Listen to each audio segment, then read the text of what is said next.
Ava Reeves thought she was just bringing home a hungry classmate, until her father, Keanu Reeves, stood frozen in the doorway, staring at the boy with everything he owned in a plastic bag. What Keanu did next shocked even his daughter, but the real surprise came days later, when the boy revealed a secret that changed everything. Before we continue this incredible story, let us know where you're watching from. If you enjoy stories like this, subscribe to the channel, because tomorrow we have another inspiring story you won't want to miss. The December wind blew through the courtyard of Crestview Academy, turning fallen leaves into tiny spirals across the pavement. 12-year-old Ava Reeves pulled her knitted beanie lower over her ears and hugged her coat tighter as she stepped outside the school building. Her classmates were already making their way to idling black SUVs and luxury sedans, drivers standing by with umbrellas and hot drinks. Ava usually made a beeline for her father's car, but today she paused. Something made her stop halfway across the courtyard. A quiet presence caught her attention, near the rusted metal fence that bordered the back of the school. A boy was sitting alone on the cold concrete, legs tucked close to his chest. His thin hoodie barely shielded him from the chill. At his feet sat a plastic grocery bag, half torn, stuffed with a rolled-up hoodie, some notebooks, and a toothbrush peeking from the side. Ava knew him, not well, but enough. His name was Jonah. He sat near the window in her math class, always quiet, always polite. He got the right answers even when he didn't raise his hand. His sneakers were worn to the threads and his backpack was so faded you could barely make out the letters anymore. He always ate alone. Never complained, never caused trouble. But today, he wasn't waiting for a ride. He wasn't even standing. He looked frozen, literally and emotionally. His eyes stared blankly at the sidewalk, lips tinged slightly blue from the cold. Ava hesitated. She felt that pull in her chest again, the one her dad always said not to ignore, the one that told you something wasn't right and you might be the only one who noticed. She took a breath and walked over to him. "Hey," she said gently, crouching beside him. "You okay?" Jonah startled slightly, then quickly shook his head. "Yeah, I'm fine." "You're sitting on concrete in 30-degree weather with a grocery bag for a backpack," she said. "You don't look fine." He gave a small shrug, like he was too tired to argue. "Just missed the bus." Ava sat down next to him, despite the cold seeping through her jeans. "The late bus already left 10 minutes ago. You'd have to walk. You live on the east side, right? That's like 5 miles. He nodded slowly. "It's okay. I walk sometimes. That's a long way to walk in the cold. I've done it before." His voice was quiet, steady, but Ava noticed his hands trembling. The way he clutched the plastic bag told her it wasn't just school books in there. She leaned in, softer this time. "Jonah, are you really okay? Or are you just saying that so I'll go away?" For a moment he didn't answer, then his shoulders slumped, like something inside him gave up. "We got evicted last week. My mom's working nights now, cleaning offices. I've been going to the library until it closes.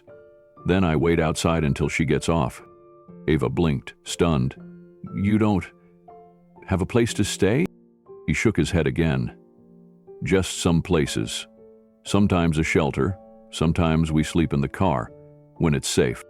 She looked at him, really looked at him. The kid who sat quietly in class, who never complained when his peanut butter sandwich got soggy, was homeless, and nobody knew. Ava's heart thudded in her chest. She didn't know what to say, but silence didn't feel like the right answer. She looked around at the courtyard, now nearly empty, and felt the weight of Jonah's words sink in.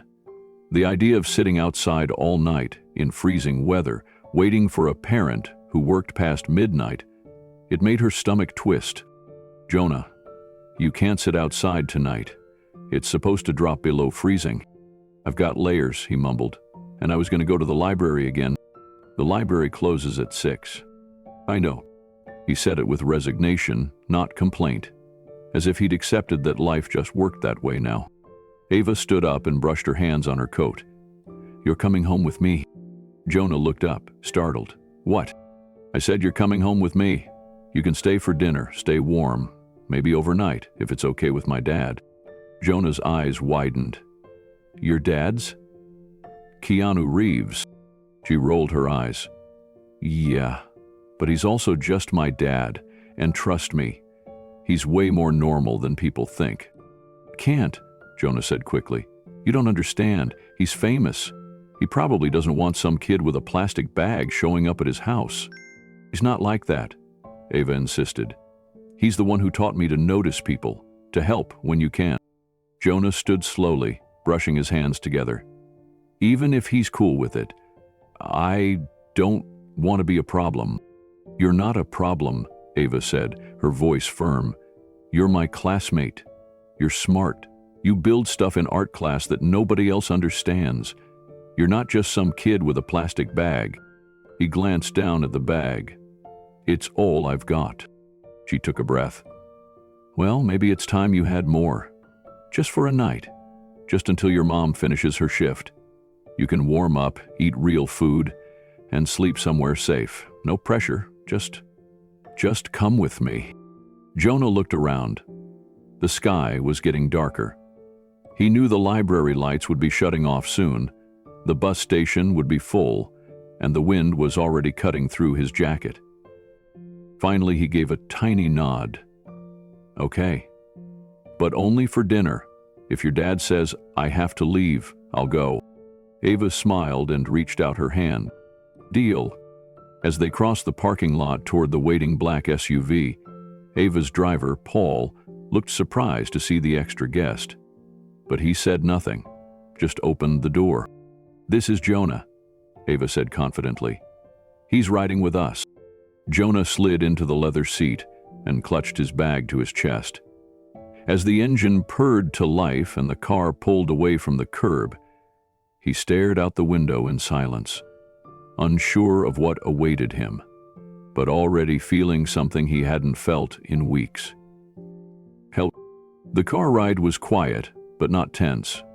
Jonah sat still, absorbing everything. The warmth, the clean scent of the vehicle. The way Ava casually tapped on her phone like this wasn't strange at all. For her, maybe it wasn't, but for him, everything about this felt impossible. As they turned into the foothills, winding past elegant trees and modern homes tucked behind gates, Jonah began to fidget. He recognized this part of town from TV, not from real life. He'd never even been this far west. When the car turned into a long stone driveway and stopped in front of a sleek, glass-paneled house, surrounded by soft garden lights, Jonah froze. "This is it," Ava said, grabbing her backpack. "Come on." He didn't move. "I really shouldn't," he whispered. "This is too much." Ava turned and looked at him, serious now. "Jonah, you're not here to impress anyone. You're here because I noticed you were cold and hungry, and because no one deserves to wait outside in the dark while pretending everything's okay." Jonah gripped the handle of the door. His knuckles were white. Then, slowly, he nodded and stepped out. As they walked up the front steps, Ava rang the bell. The thick wooden door opened moments later, revealing a tall, casually dressed man with tired eyes and a kind face. "Hey, kiddo," Keanu Reeves said, smiling. "You're a little late." "I brought someone home," Ava said quickly. "He's my friend from school. His name is Jonah." Keanu looked past her and saw the boy, thin, pale, wearing sneakers that had long lost their shape, and holding a plastic bag like it might get stolen. For just a second, Keanu's face went blank. Not cold, just still. Jonah's heart dropped. This was it. But then Keanu stepped aside and nodded. "Well, Jonah," he said, "come on in. It's warmer inside." Jonah couldn't move. His feet were frozen, not from the cold, but from disbelief. "You sure?" he asked quietly. Keanu smiled. "I'm sure." Jonah crossed the threshold. The warmth of the house hit him instantly. So did the smell of something baking, maybe garlic, maybe something more. His hands trembled as the door closed behind him. Keanu looked at Ava, then back at the boy who was now quietly standing in his foyer, trying not to stare at the photographs on the wall. "Let's get you something to eat," Keanu said gently. "You look like you could use it." Jonah opened his mouth to reply, but couldn't speak. His throat felt tight. So he just nodded, and for the first time in weeks, he felt safe. Jonah followed Ava down the entry hall, unsure of every step. The floor beneath his worn sneakers was warm wood, polished and silent. Soft lighting lit the hallway, casting gentle shadows on the walls filled with framed photographs. Some were family shots. Others showed Keanu in film settings or candid moments, smiling beside Ava, or in outdoor places with mountains and lakes behind them. Everything smelled like something good was cooking. Garlic, tomato, maybe herbs. It was a scent Jonah hadn't experienced in weeks. His stomach tightened, reminding him that lunch had been a crushed granola bar he found at the bottom of his bag. Ava led the way, confidently, like this was the most normal thing in the world.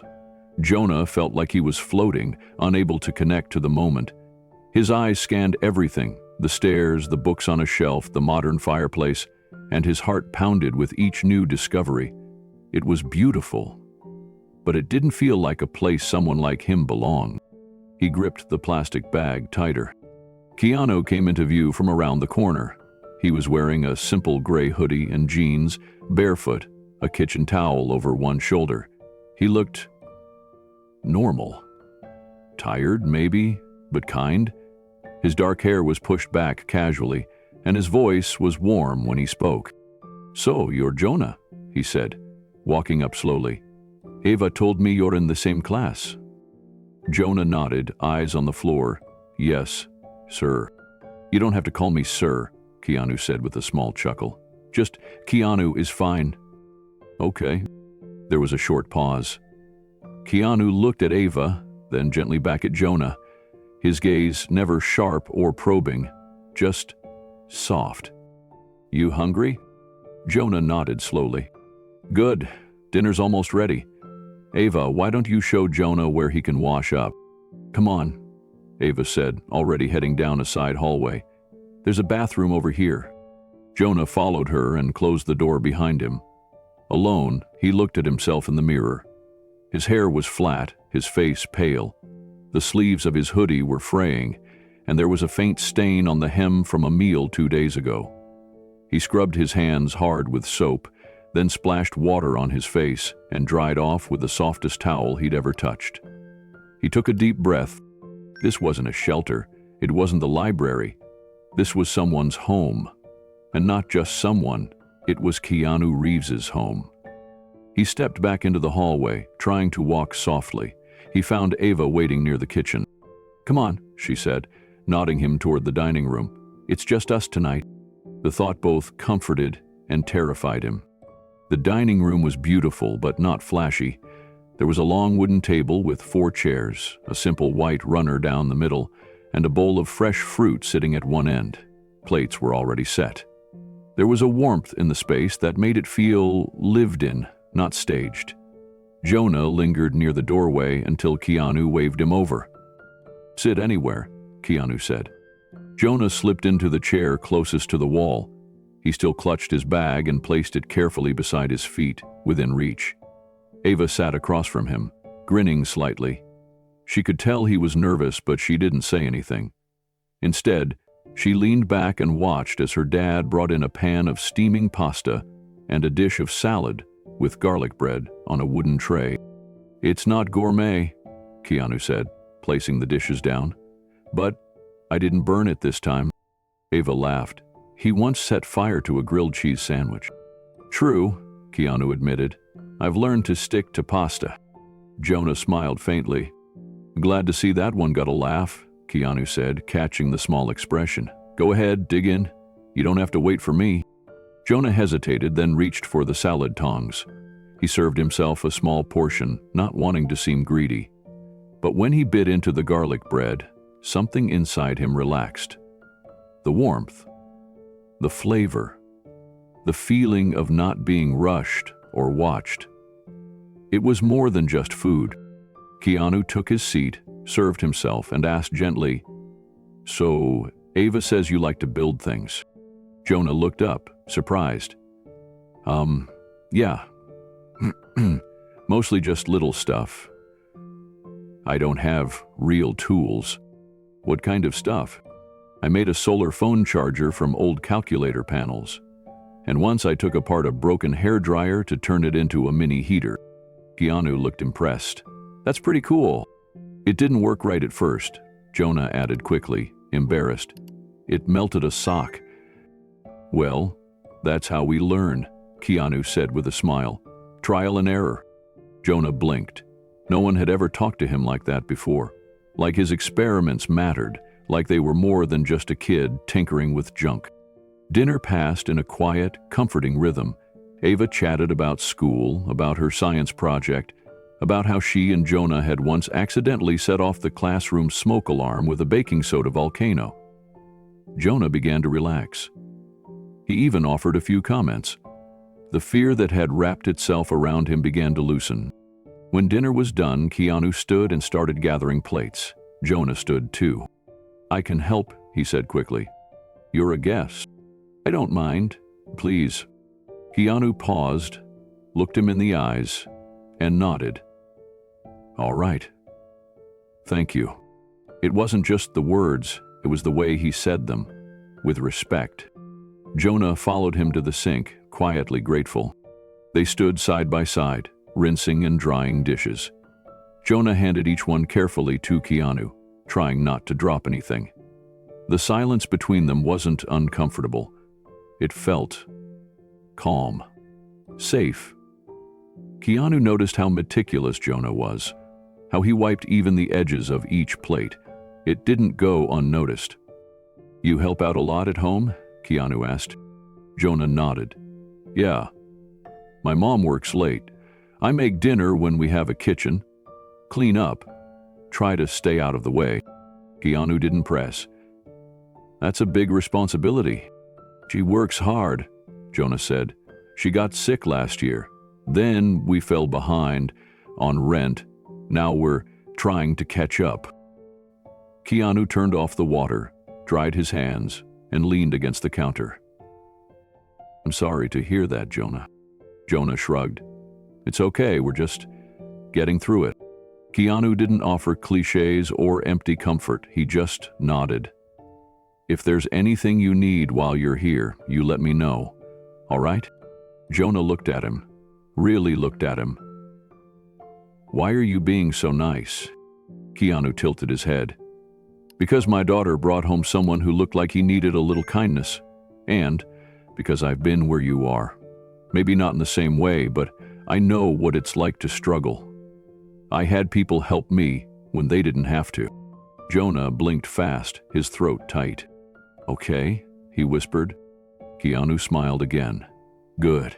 Now, Ava probably wants to show you every inch of the house, including her treehouse and her dog's ridiculous sweater collection." Ava called from the living room. "Dad, don't make fun of Pickles' sweaters." Jonah laughed. A real laugh this time. It caught even him off guard. Keanu turned toward him. "There it is," he said. "First real laugh of the night." Jonah flushed but kept smiling. Ava reappeared and grabbed Jonah's hand. "Come on, I'll show you the treehouse after you meet Pickles." Jonah looked back once, unsure. Keanu nodded toward him. "Go ahead. You're welcome here." And with that, something small but powerful shifted in Jonah's chest. He didn't know what tomorrow would bring. He didn't know if this would last. But in this moment, standing in a warm house with a full stomach and people who didn't look through him like glass, he felt seen. He picked up his plastic bag again, but this time, not like it was his whole world. Just a piece of it. Then he followed Ava into the living room and let himself feel, for the first time in a long time, something dangerously close to peace. The table was set again, this time with dessert. A warm apple cobbler sat in the center, its scent filling the dining room with cinnamon and brown sugar. Ava bounced in her chair, spoon in hand, while Jonah sat quietly across from her, eyes on the edge of his plate. Keanu placed a scoop of cobbler onto each plate. "Hope you like apples." Jonah nodded, but didn't speak. His spoon stayed still beside the plate. He was trying not to fidget, but the unfamiliar setting and warm lights made him feel exposed. The soft clinking of cutlery from Ava's side of the table only made the silence on his end louder. Ava tried to help, launching into a story about school. "We had that crazy sub last week, remember, Jonah? The one who dropped the projector and blamed the wind?" Jonah looked up, startled by the question. Then a tiny smile tugged at his mouth. "Yeah, he said it was a sudden indoor breeze." Ava laughed. "He made us do meditation with the lights off." Keanu chuckled. "That sounds like a budget yoga retreat." Jonah allowed himself a quick laugh under his breath. The moment softened the air in the room. Keanu picked up the thread gently. "Sir, Ava told me you're good with your hands. You like building things?" Jonah nodded again, quieter now. "Yeah, I like figuring things out, seeing if stuff can be reused." "What kind of things do you build?" He hesitated. "Just little things, mostly scrap stuff. I made a mini fan last summer, using solar panels from old calculators and some wires from a broken radio." Keanu raised his eyebrows. "You made a working fan from that?" Jonah nodded shyly. "It wasn't very strong, but it worked. When the sun hit the panel, it spun." Keanu leaned forward slightly, genuinely impressed. "That's amazing." Jonah looked confused. "It's not really. It was just something to do. Most people don't know how to do that," Keanu replied. "That takes curiosity and patience. Those are rare skills." Jonah blinked. He wasn't used to hearing praise like that, especially from someone like Keanu Reeves. "Where'd you learn to do it?" Keanu asked. "Just trial and error, and some old YouTube videos when I can get Wi-Fi.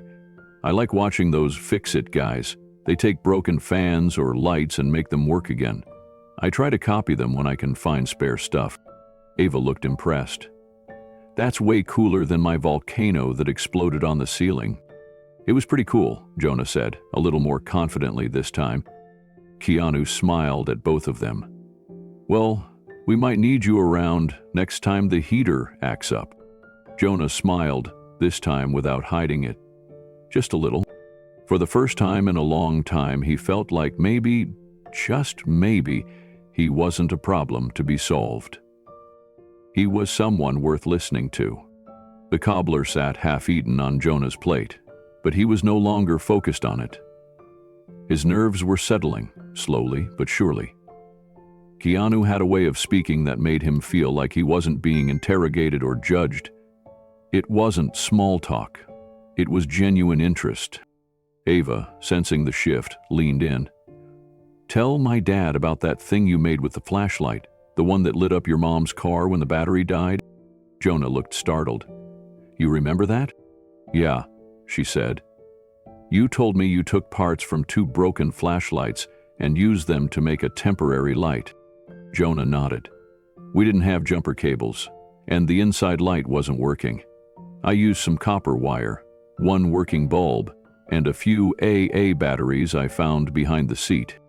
Keanu whistled. "You built a circuit on the spot?" "It didn't last long," Jonah said, embarrassed, "but it gave us about 10 minutes of light." Keanu nodded. "Still 10 minutes more than you had. That's ingenuity." Jonah sat back slightly in his chair. Something in his chest started to loosen, like a long-held knot had just begun to unravel. He wasn't sure how to handle this kind of attention. People didn't usually notice the things he did, let alone call them smart. Keanu turned toward him. "You know, when I was your age, I used to take apart radios. I thought I'd become a sound engineer." "Really?" Jonah asked, surprised. "Totally," Keanu replied. "I wasn't any good at it, though. I blew out 2 speakers before I realized wires don't go in just any hole." Jonah laughed quietly. "I think it's incredible what you're doing," Keanu continued, "especially with so little. Not many kids would even try." Jonah looked down. "I just like to fix things. Make something broken useful again." Keanu nodded thoughtfully.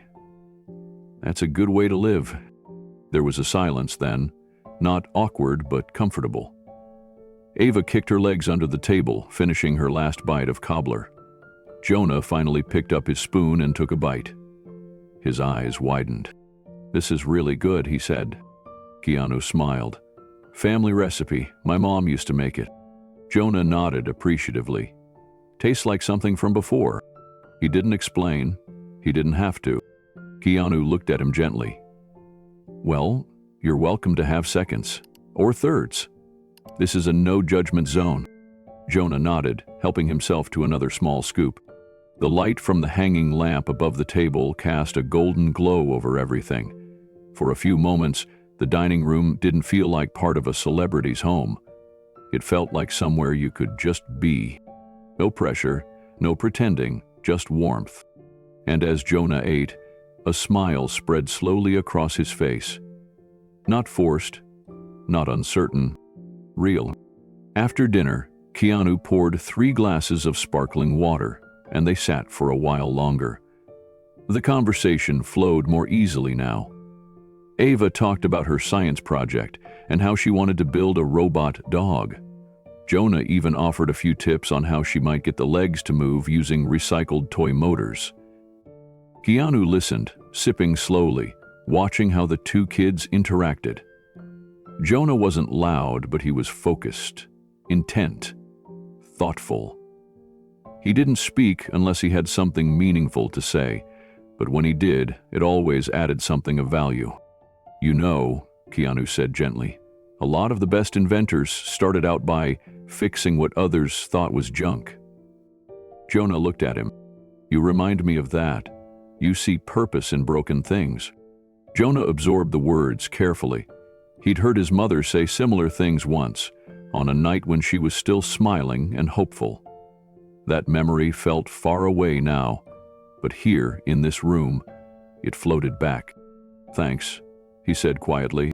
"Ever think about being an engineer one day?" Keanu asked. "I've thought about it," Jonah said, "but I don't know if I could ever afford college." Keanu nodded slowly. "It's a big challenge, but a good mind and a good heart open more doors than you think. Don't count yourself out before you've even tried." Jonah was quiet again, but this time it wasn't from fear. It was from reflection. Ava leaned back in her chair. "You could totally build stuff for space. Or solar farms. Or even those underwater robots." Jonah chuckled. "I just want to make a heater that works without electricity." "That's even cooler," Keanu said. "That's the kind of thinking the world really needs." There was a sense of peace now. The plates were empty, the stories had been shared, and Jonah no longer felt like a guest he had to apologize for being. Keanu stood and began collecting the plates. "You guys go relax, I'll clean up." "No way," Ava said. "We're a team tonight." Jonah stood too, without hesitation this time. "I'll drive." The 3 of them moved into the kitchen with ease, as if they'd done it a dozen times. There was no rush, no orders being barked, just rhythm, flow, mutual effort. Afterward, as the dishes dried in the rack and the last bits of cobbler were put away, Keanu glanced at Jonah. "You like staying the night?" he asked. Jonah's eyes widened. "Are you sure?" "I'm sure." Ava lit up. "You can have the guest room. It's way nicer than the couch." Jonah hesitated, but in that moment, surrounded by warmth, full for the first time in days, and seen in a way that felt true, he nodded. "Okay, thank you." Keanu placed a hand gently on his shoulder. "You're welcome, Jonah." And with that, Jonah's smile came back again, the kind that didn't disappear when he looked away. Jonah excused himself to take a shower, carrying his small plastic bag down the hall toward the guest room. Ava watched him go, her eyes lingering on the way he gently cradled the bag like it held something fragile. The moment he disappeared around the corner, she turned to her father. Keanu was already rinsing the last of the glasses, sleeves rolled up, arms damp with suds. He dried his hands slowly on a kitchen towel, then looked at her with a softness that said he'd been waiting. Ava walked over to the breakfast bar and sat on a stool. Her fingers tapped the edge nervously. "Dad," she said, There's something I need to tell you about Jonah." Keanu raised an eyebrow but stayed quiet. He always gave her time. She took a breath. "He's not just having a rough week or something.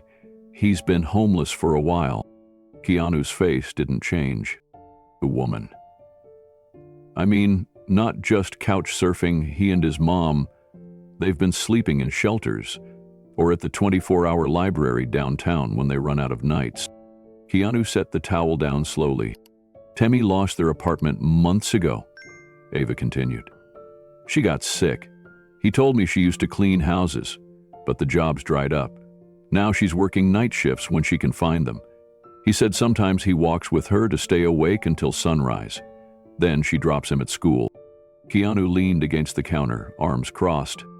"Hell, he doesn't complain," Ava added quickly.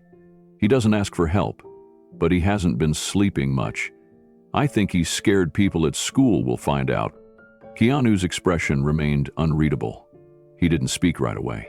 Instead, he looked down at the clean counter, then out the window into the backyard, where the lights over the deck glowed softly against the trees.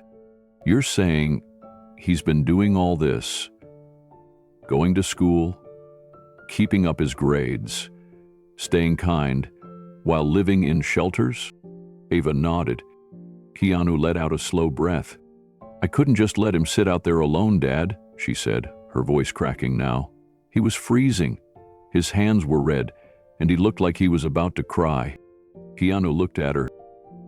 "I didn't know what else to do, so I told him he could come home with me. I just knew it felt right." She braced herself for some adult response about boundaries or safety or rules. But Keanu surprised her. "You did the right thing." Her eyes widened. He nodded. "You saw someone hurting and you reached out. That's all I've ever wanted for you, to have that kind of heart." Tears sprang into Ava's eyes, but she blinked them back quickly. "I just didn't want him to feel invisible anymore," she whispered.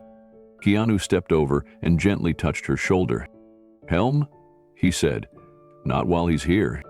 The room was quiet except for the soft ticking of the wall clock. Ava looked up at her father and studied his face. There was something heavy in his eyes, not fear, but a quiet sort of responsibility settling in. "What are we going to do?" she asked. Keanu pulled out a stool and sat beside her. He rubbed his hands together, thinking. "First," he said slowly, "we make sure Jonah gets a good night's sleep. Clean sheets, full belly, a warm place. That's tonight." Ava nodded, holding her breath for what came next. "Then, we see what he needs, really needs, long term." He looked over at her. "I've met a lot of people in this city. Lawyers, housing advocates, quiet heroes, people who work in shadows just to get kids like Jonah into safe places. You think you can help him?" Ava asked.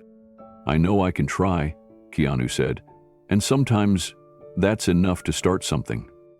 Ava shifted on the stool, still nervous.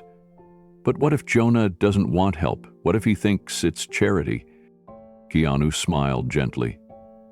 "Then we don't call it charity. We call it friendship, kindness. We let him know he's not a burden, that he has value just by being who he is." He paused, then added, "You already did that, Ava." She looked down. It didn't feel like much. It was everything. There was a long moment where neither of them spoke. Then Keanu's voice softened. "When I was his age," he said, "I bounced between a lot of homes. Some people were kind, some weren't. But I remember the ones who looked me in the eye and didn't treat me like a project." Ava looked at him. She'd heard bits and pieces of his childhood before, but he rarely talked about it in detail. "I know what it's like to carry your world in a bag," Keanu said, "to wonder if anyone sees you." Ava reached over and took his hand. "I want him to feel seen," she said. "Hell will," Keanu replied, "because he's not alone anymore." They sat in silence for another minute, just holding onto that truth. Then Ava looked toward the hallway. "Do you think he's okay?" Keanu tilted his head. "I think he's overwhelmed, but okay." I hope he stays longer, Ava said quietly. We'll let him lead the way, Keanu answered. No pressure, no conditions. He stood and stretched slightly. Why don't you check on the guest room? Make sure he's got everything he needs.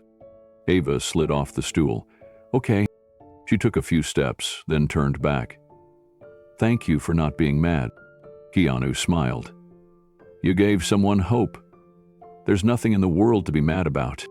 Ava's smile returned, soft but certain. Then she disappeared down the hall. Keanu stayed in the kitchen a little longer, thinking. His eyes wandered to the calendar pinned to the wall. December.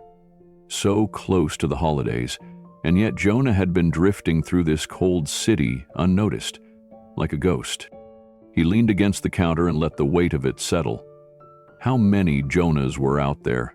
Bright kids with quiet voices, carrying their lives in grocery bags, slipping between the cracks of a world too busy to notice. But tonight, one of them had made it here. And Keanu had no intention of letting him feel small. He made his way to the living room, switching off a few lights, fluffing the extra throw pillows on the couch. Then he turned down the hallway toward the guest room. The door was cracked open. Inside, Jonah was sitting on the edge of the bed in fresh pajamas, Ava's idea, and the plastic bag rested at his feet. Keanu knocked gently on the frame. Hey, he said, room okay? Jonah nodded. It's really nice, thank you. You're welcome. Need anything else? No, sir. I'm in. Keanu. Keanu smiled and stepped into the room. I wanted to tell you something, he said. Ava filled me in on a few things. You don't have to explain. I just want you to know you're safe here. No one's expecting anything from you. Jonah looked down. I don't want to be a problem. You're not, Keanu said firmly. You're a guest, but more than that, you're someone we care about. You showed up today with nothing but a bag and a whole lot of courage. Jonah's throat tightened. I didn't think anyone would notice me. Keanu crouched slightly to his level. Sometimes the world forgets to look, but we see you now. Jonah nodded slowly, his eyes glassy. If you want to stay longer, Keanu said, we'll make space. No rush, no pressure. Jonah nodded again, barely able to speak. I don't know what to say. You don't have to say anything. Keanu stood and gently patted his shoulder. Get some rest, all right? Jonah gave a small smile. Okay. Keanu turned to leave, pausing at the door. Ooh, in that bag? It doesn't have to stay packed. Jonah looked at it, then back at him. Noted, he said, voice cracking. Keanu smiled again and left the room. As the door closed softly behind him, Jonah lay back on the bed, staring up at the ceiling. His hands rested on the blanket, warm and still. For the first time in weeks, maybe longer, his heart wasn't racing. His mind wasn't spinning with worry about where to go next. Tonight there was nowhere else to be. And for the first time, that felt like enough. A soft golden light filtered through the guest room curtains as Jonah stirred under the covers. For a moment, he didn't move. His eyes blinked open slowly, adjusting to a room that felt too peaceful to be real. The sheets were smooth, the air was warm. No echo of footsteps down shelter hallways, no buzz of fluorescent lights overhead, just sunlight and the smell of something cooking. He sat up slowly, rubbed his eyes and glanced around. The blanket was tucked neatly, the floor was clean, and beside the bed sat the plastic bag he'd carried everywhere for months. It looked out of place now, small, tired. Jonah swung his legs off the bed and let his feet touch the thick rug. No cold tile, no damp concrete, just comfort. His hand brushed his duffel bag, then paused. He left it there and walked toward the door, drawn by the sound of laughter and the faint smell of pancakes. Down the hall, the kitchen was already alive. Ava was sitting at the island, her homework spread around her like a small tornado. Her hair was pulled back with a pencil, and she was grinning at something on the stove. Keanu stood over a griddle, flipping what looked like a slightly scorched pancake. Smoke curled up toward the vent, and he made a face as it drooped on the spatula. "This one's going in the oops pile," he announced. Ava laughed. "That's number 4 in the oops pile, Dad." Jonah stood in the doorway for a second too long, unsure if he should speak. Keanu turned and spotted him. "Morning, Jonah." Ava turned too and beamed. "Hey, you're up."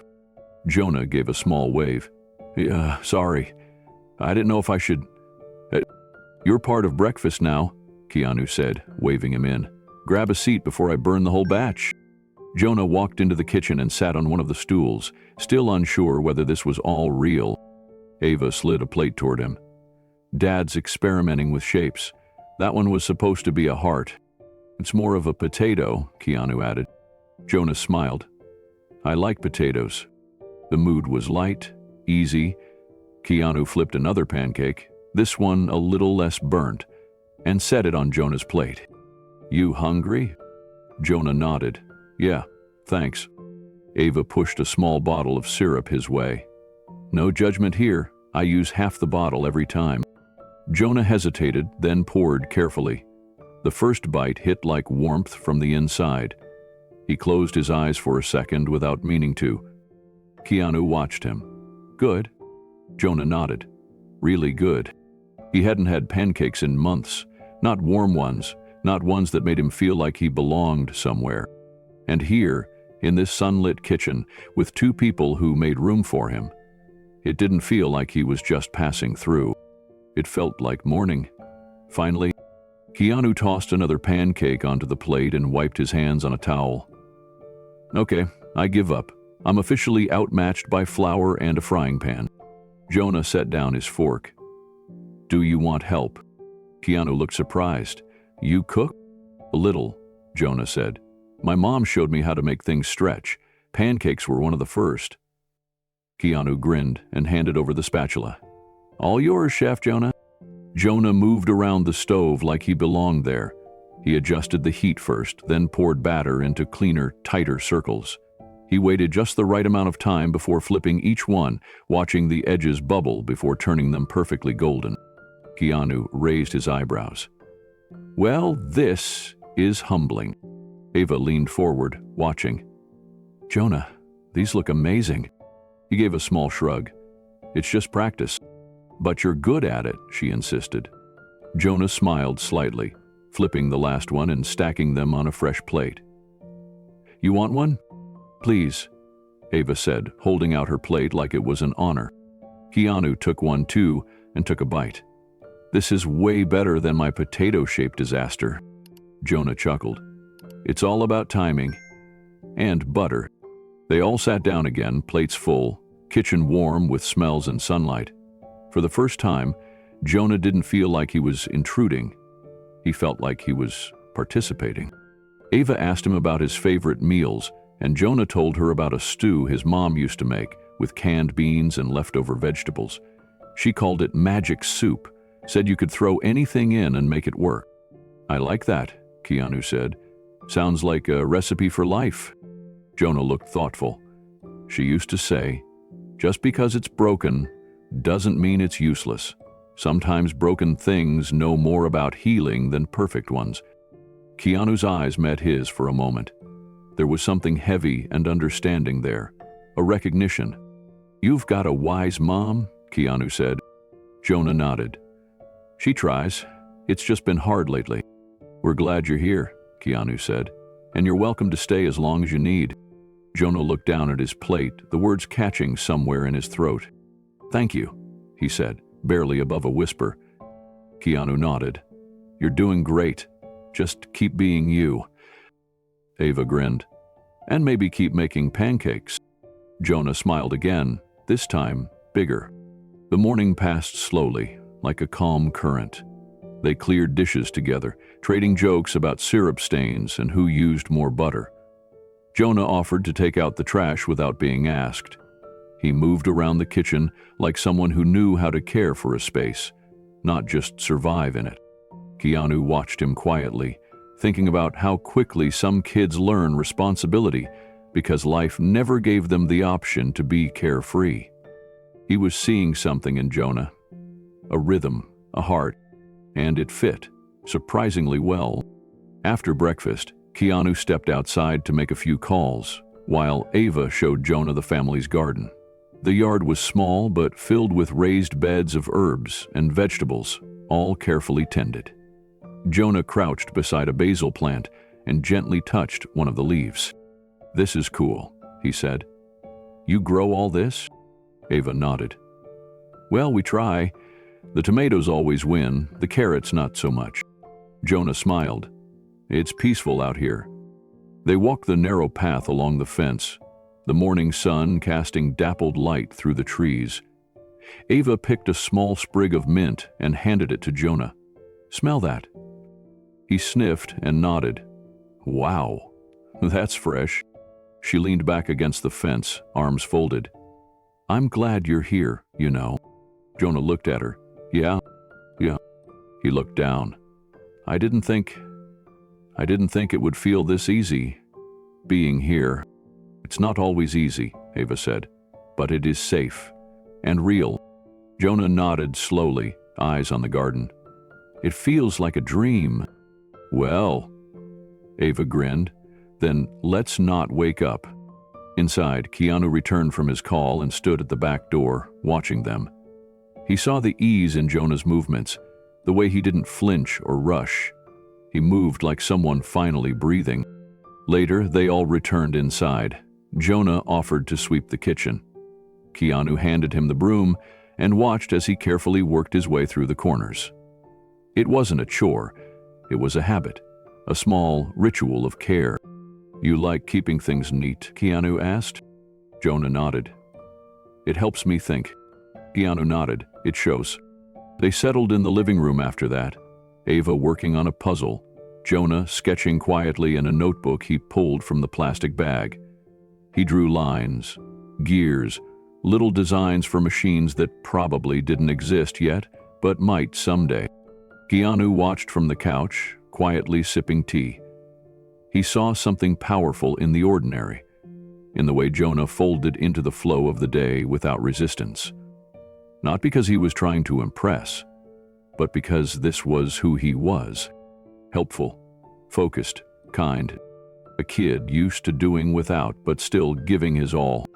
Keanu leaned back and closed his eyes for a moment, grateful. This boy, brought in by his daughter's open heart, had filled the house with something unexpected. Peace. Not silence. Not comfort alone. But peace that came from knowing you were doing the right thing. That someone in need was not just surviving, but beginning to heal.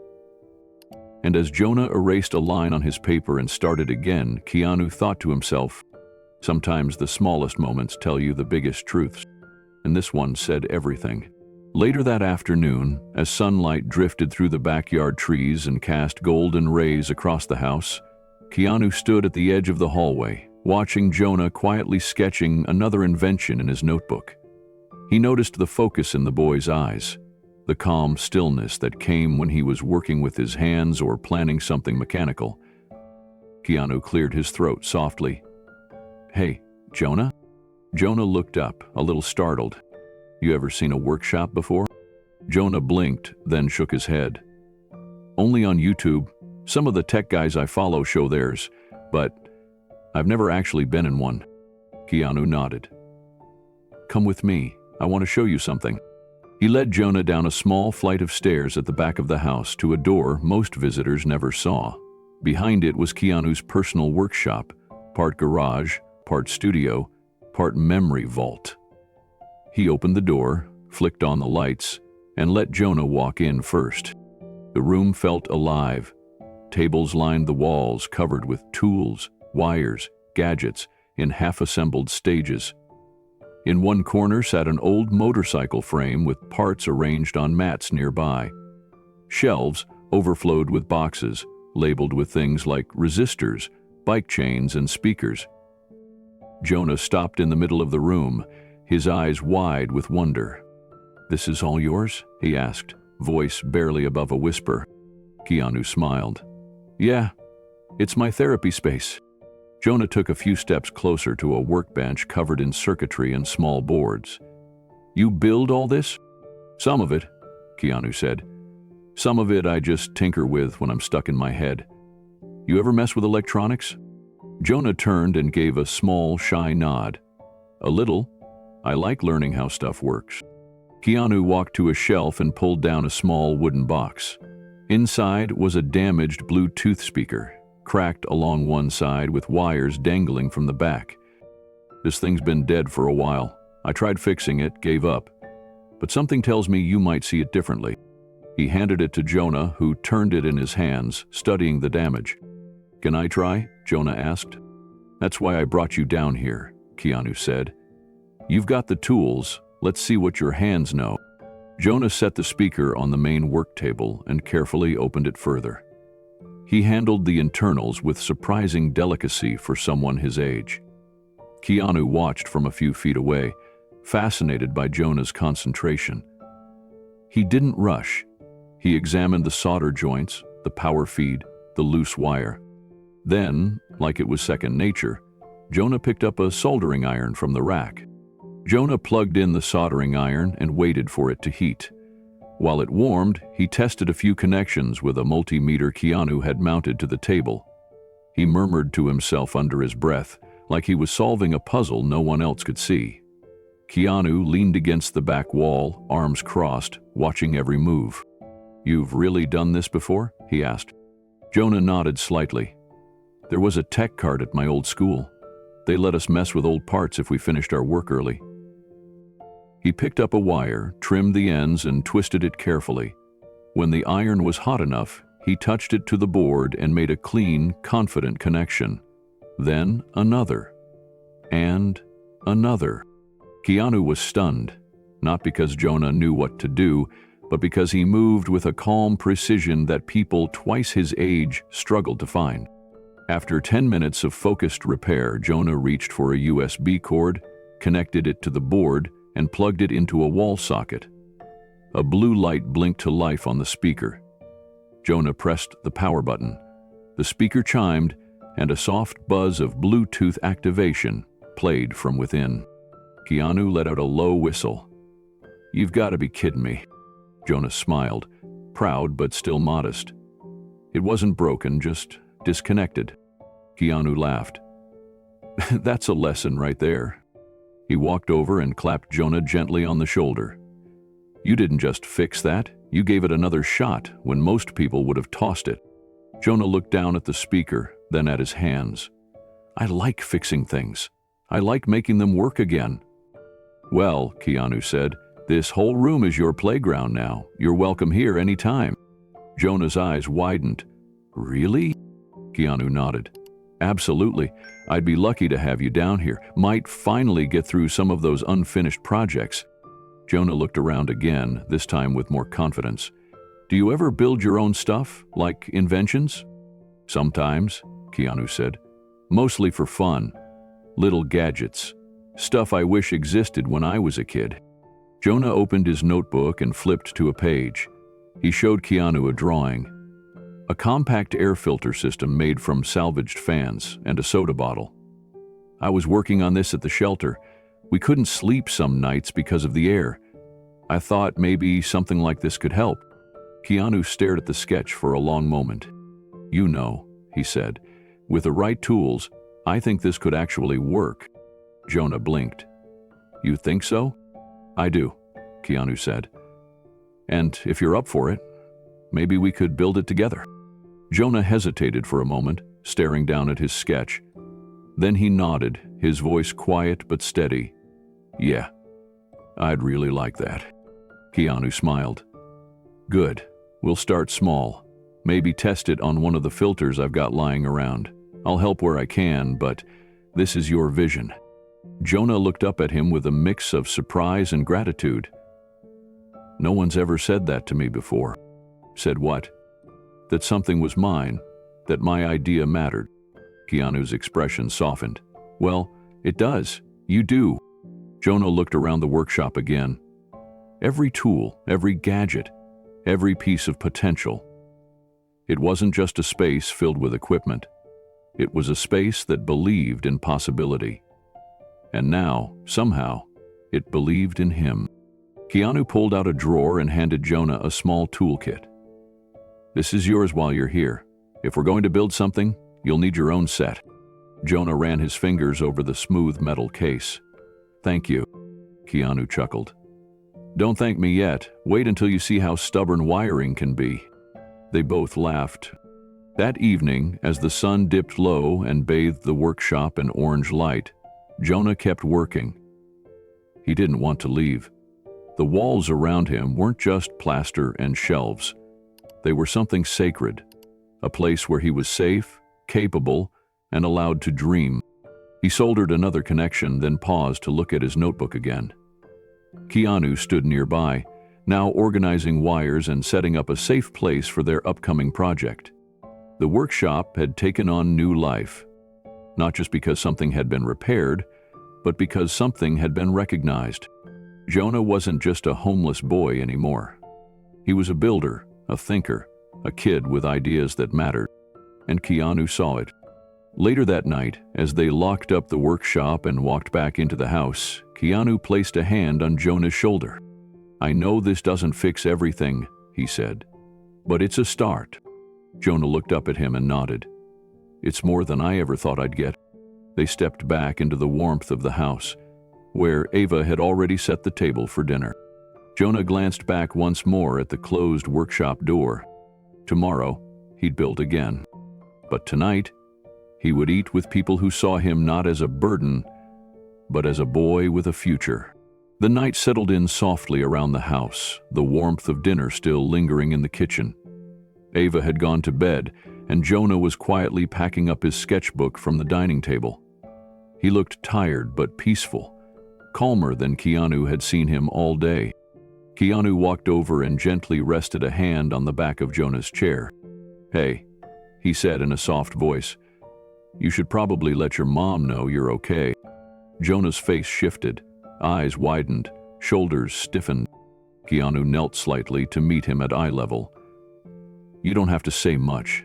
Just let her know you're safe tonight, that you've got a roof over your head." "I'd want to know if it were my kid." Jonah nodded slowly. I guess I should." He reached into his plastic bag, still folded neatly near his chair, and pulled out a battered flip phone. It was one of the old models, with faded keys and chipped corners. He flipped it open and stared at the screen for a long second before pressing a contact labeled Mom. The phone rang. Once, twice, 3 times. Then it picked up. A woman's voice came through, raspy and hurried. "Jonah? Hi, Mom. Are you okay? Where are you? I went by the shelter, but you weren't there. I'm okay," he said quickly. I'm with Ava. From school. Her dad let me stay the night." There was a pause on the line. Her voice came back softer. "You're safe?" "Yes." "Thank God," she breathed. "I've been working all night. I couldn't find you. I didn't know what to think." Keanu watched the boy's face. Jonah was clutching the phone like it was the only thing keeping him anchored. His knuckles had turned white, and his lip trembled, though he forced himself to stay composed. "She's nice," Jonah said, "and her dad too. They gave me dinner." Another pause. "Dinner? That's good." Jonah hesitated, then turned to Keanu. He wants to talk to you. Is that okay?" Jonah offered the phone out with a shaky hand. Keanu nodded and took it gently. Keanu held the phone to his ear. "Hi, Maria. This is Keanu Reeves, Ava's father." There was a long silence. Then came the hesitant reply. "The actor?" "Yes, but more importantly, just a dad, like you're a mom." Maria sounded cautious. "Is he really okay?" "He is," Keanu said. "He's safe. He had a hot meal, clean sheets, and he made us all smile tonight. You've raised a good kid." Maria didn't respond right away. Her breathing was audible, heavy, as if she'd been holding back tears or exhaustion for too long. "I didn't know where he'd go," she finally whispered. "He's too proud to stay at the shelter every night. Sometimes he sleeps at the library." I try, I really do, but the night shift is all I've got. I work at the hospital laundry down near Sunset. They don't let me keep him there." Keanu listened with full attention, no judgment, just understanding. "I believe you," he said gently. "It's clear how much you love him." Maria's voice cracked. "He's smart. Always has been, since he was little. But life hasn't given him a fair shot." Keanu looked toward Jonah, who was nervously playing with a napkin. "I'd like to help. I'm not looking to intrude, but if you're willing, I'd like to meet with you tomorrow. Maybe we can talk about how to make things a little easier for both of you." Maria was silent again. He could almost hear her weighing every word, every risk, every thread of pride she'd held on to for so long. "You don't have to say yes right now," Keanu added. "Just think about it. I can pick you up, or we can meet somewhere you're comfortable." Maria exhaled. "You're serious?" "Very," Keanu replied. "Jonah's a great kid. He deserves better than what the world's thrown at him." Maria's voice softened, hesitant but touched. "All right. Okay. Tomorrow evening? My shift ends at 6. We could meet at the cafe across the street. It's quiet there." Keanu smiled. "Perfect. I'll be there." There was a long, grateful silence on the other end. "Thank you," she said finally. "Not just for the call, for seeing him." Keanu's voice was warm. "Sometimes the right people just cross your path. I'm glad Jonah crossed mine." They said their goodbyes, and Keanu closed the phone. He turned back to Jonah, who was trying not to look too eager, but had clearly heard every word. "He's okay," Keanu said. "And we're meeting her tomorrow?" Jonah nodded, relief washing over his face. Keanu placed the phone on the counter and poured Jonah a small glass of water. "You handled that well," he said. Jonah took the water and sipped, then looked down at the table. "I didn't know if she'd be mad." "She wasn't," Keanu assured him.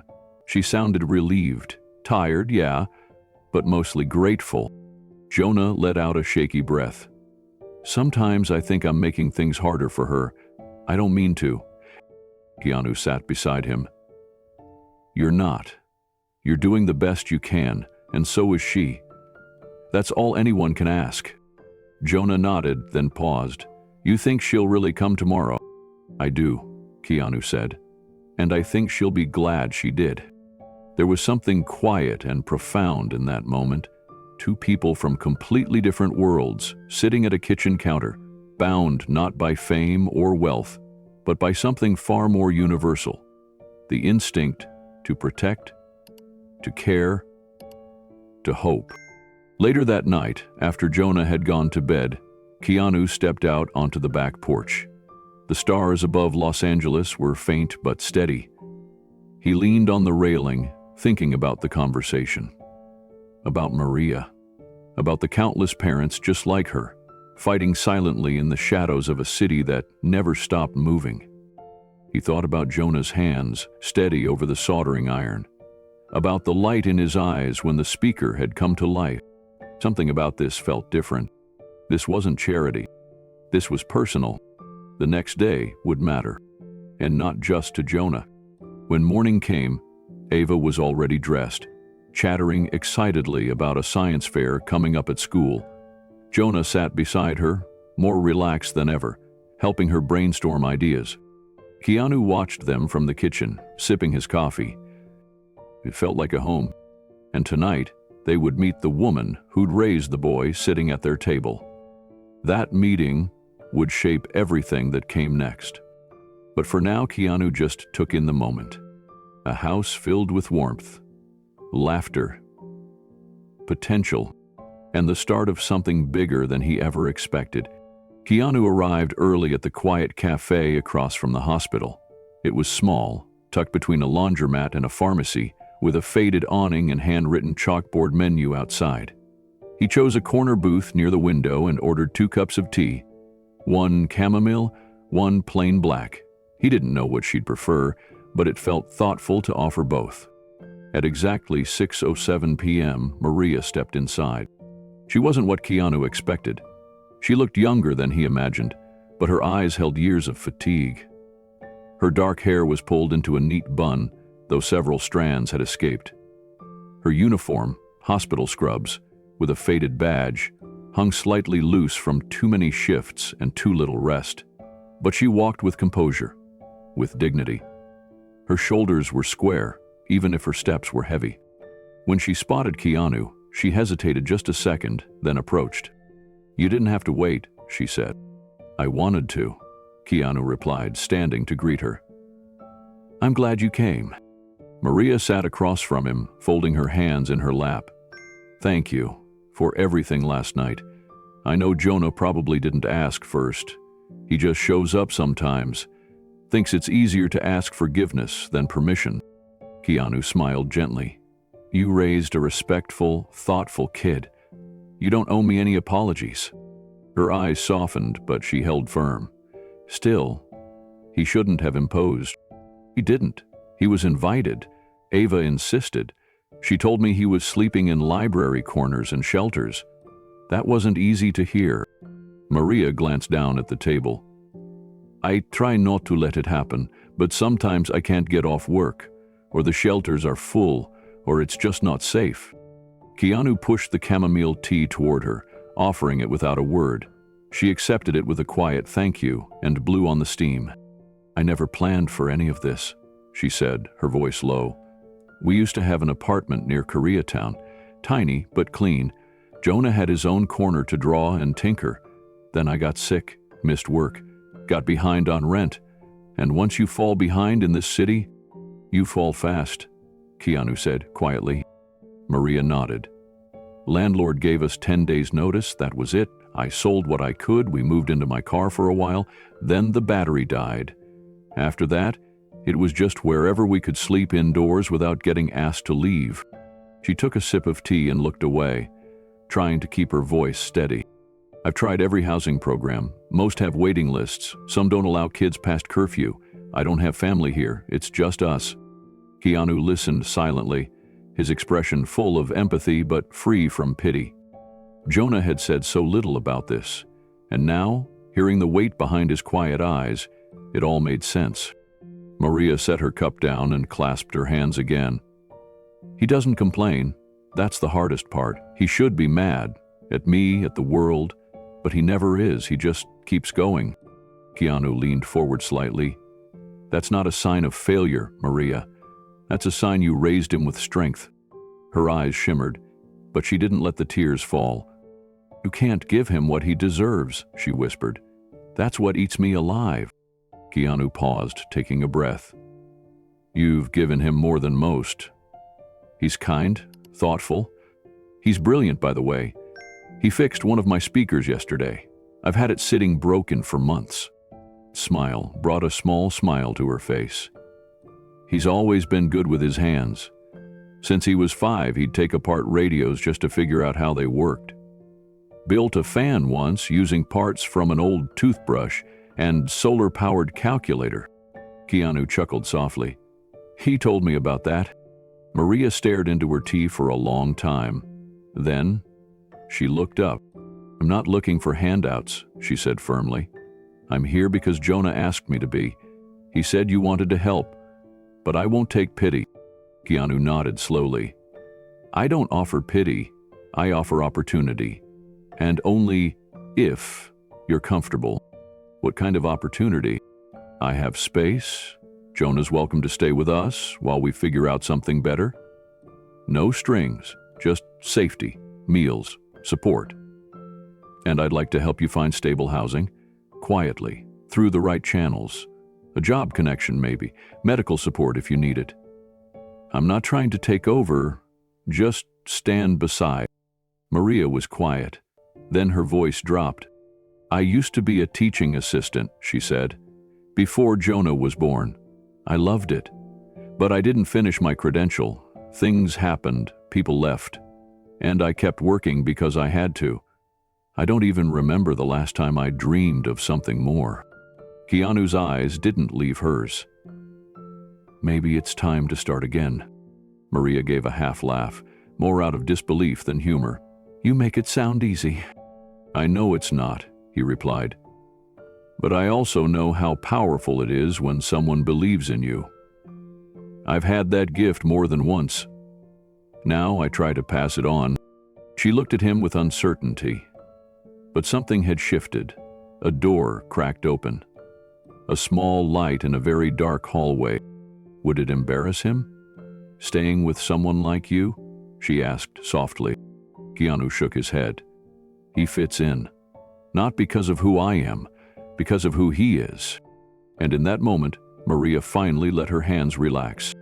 The cafe grew quieter as evening deepened, the buzz of conversation fading to the occasional clink of cups and low background music. Maria sat straighter in her seat, still tired, still worn. But now her voice held a flicker of courage. "I'm not used to this," she said. "People seeing us, not looking past." Keanu stirred his tea. "Sometimes it takes a kid to remind us what matters. Ava didn't hesitate when she brought Jonah home. She didn't ask if I'd approve. She just knew someone needed help."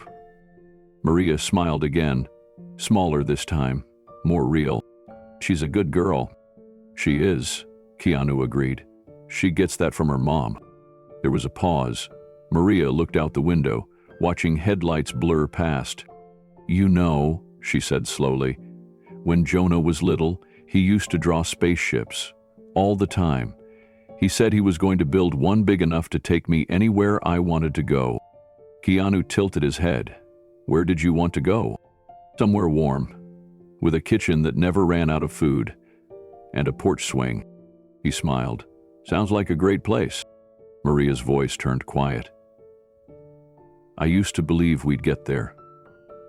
But lately, I've been afraid he'd grow up thinking people like us don't get that kind of future." Keanu set his cup down. "Let's change that." Maria looked at him, a mixture of surprise and something older, hope that had gone dormant, now blinking to life. "Really?" He nodded. "Not overnight, not perfectly. But yes, I believe in Jonah, and I believe in you." Maria didn't respond right away.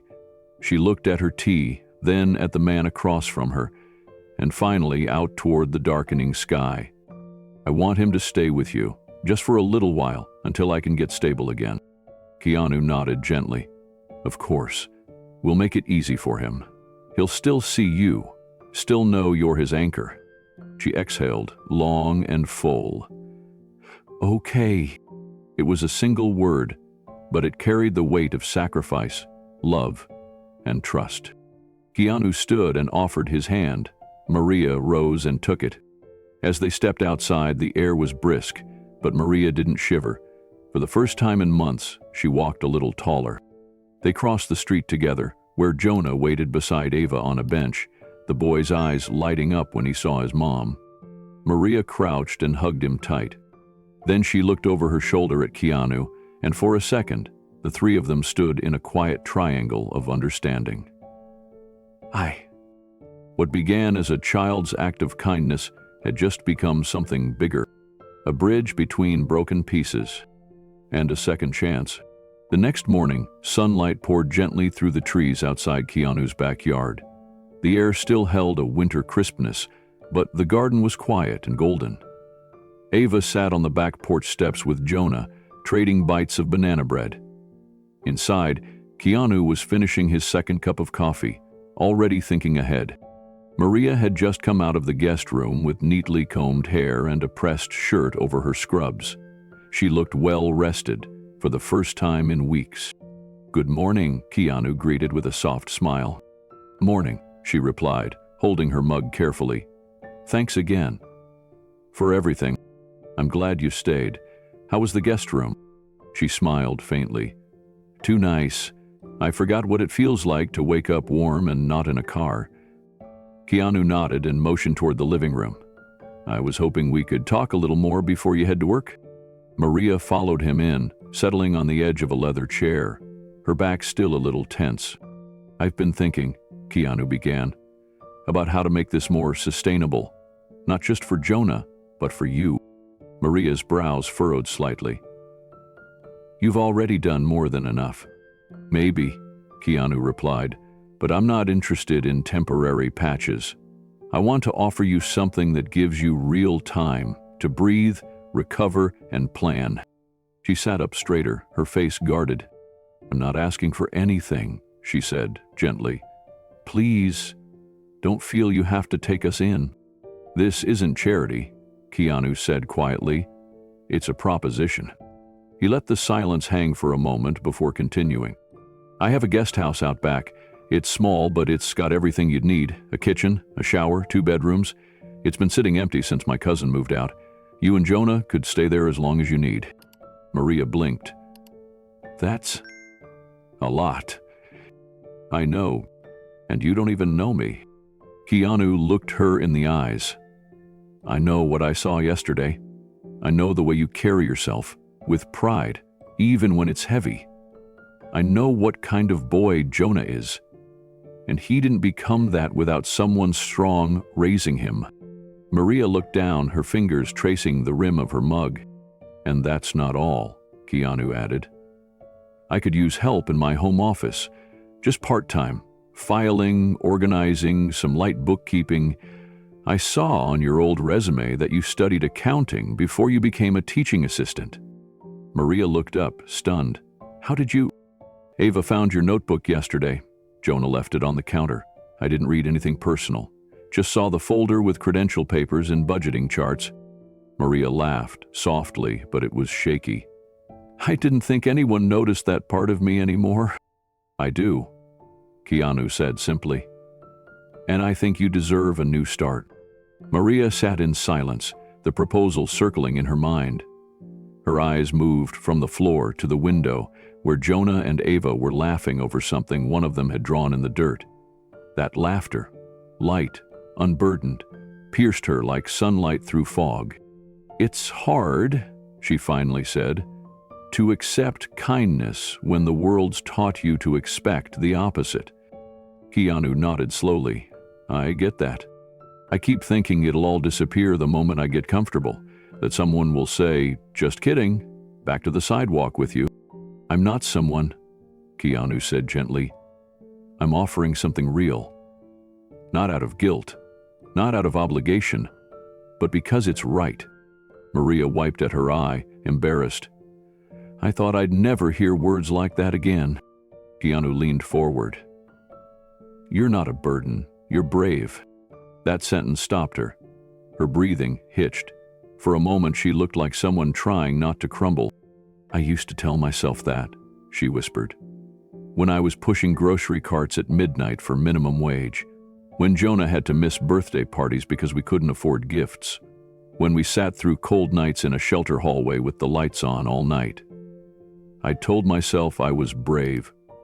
But the longer it went on, the more I thought, maybe I'm just surviving." Keanu's voice was calm. "Survival is brave. Loving your kid in the middle of it all? That's heroism." Maria looked at him like she was trying to memorize the moment. "I want to believe this is okay to accept." "It is," he said. "And it's yours if you want it." She took a breath and nodded once, slowly. "Okay," Keanu smiled. "Okay," he echoed. "On one condition," Maria added, lifting her chin with mock seriousness. "Name it. I still get to cook my own food. No fancy chef sneaking in organic mushroom sauces on me." Keanu laughed. "Deal. And I do laundry on Sundays. It's my therapy." "Double deal." Maria finally exhaled fully. The tension in her spine melted, just a little more. "I don't know what happens next," she said. "We'll figure it out," Keanu replied. Outside, Jonah turned and waved through the window. Maria lifted her hand and waved back. "Start today?" Keanu asked. Maria smiled. "Start today." They walked together across the backyard, the short path leading to the guest house tucked behind a row of cedar trees. Jonah spotted them and jogged over. "Mom," he said, voice bright, "did it go okay?" Maria looked at him, then at Keanu, and nodded. "It went better than okay." Jonah tilted his head. "We staying?" Maria knelt in front of him, brushing a curl behind his ear. "We're going to have our own little place for now. Right here." in the guest house. Jonah's mouth dropped open. Seriously? She nodded. And I'm going to help Mr. Reeves with his home office. I get to work inside, with heat. Keanu added with a smile. And I expect top-level spreadsheet skills. No pressure. Jonah beamed and looked at Ava. Can we build more stuff in the workshop? Ava grinned. Only if you don't burn the place down. Maria stood and turned to Keanu. Can we see it? He nodded and led the way. The guest house was cozy. Nothing extravagant, but beautifully maintained. 2 small bedrooms, a simple kitchen with wooden cabinets, a soft rug under the dining table. A welcome basket set on the counter filled with fresh bread, fruits, and toiletries. Maria stepped inside slowly, running her hand across the doorframe like it was too delicate to believe. It's warm, she said in awe, and it smells clean. Jonah darted into one of the rooms. This one's mine. She peeked inside and saw the twin bed with navy blue sheets, a single lamp, a stack of blank notebooks. Tears welled in her eyes. She didn't fight them this time. Keanu stood quietly in the doorway.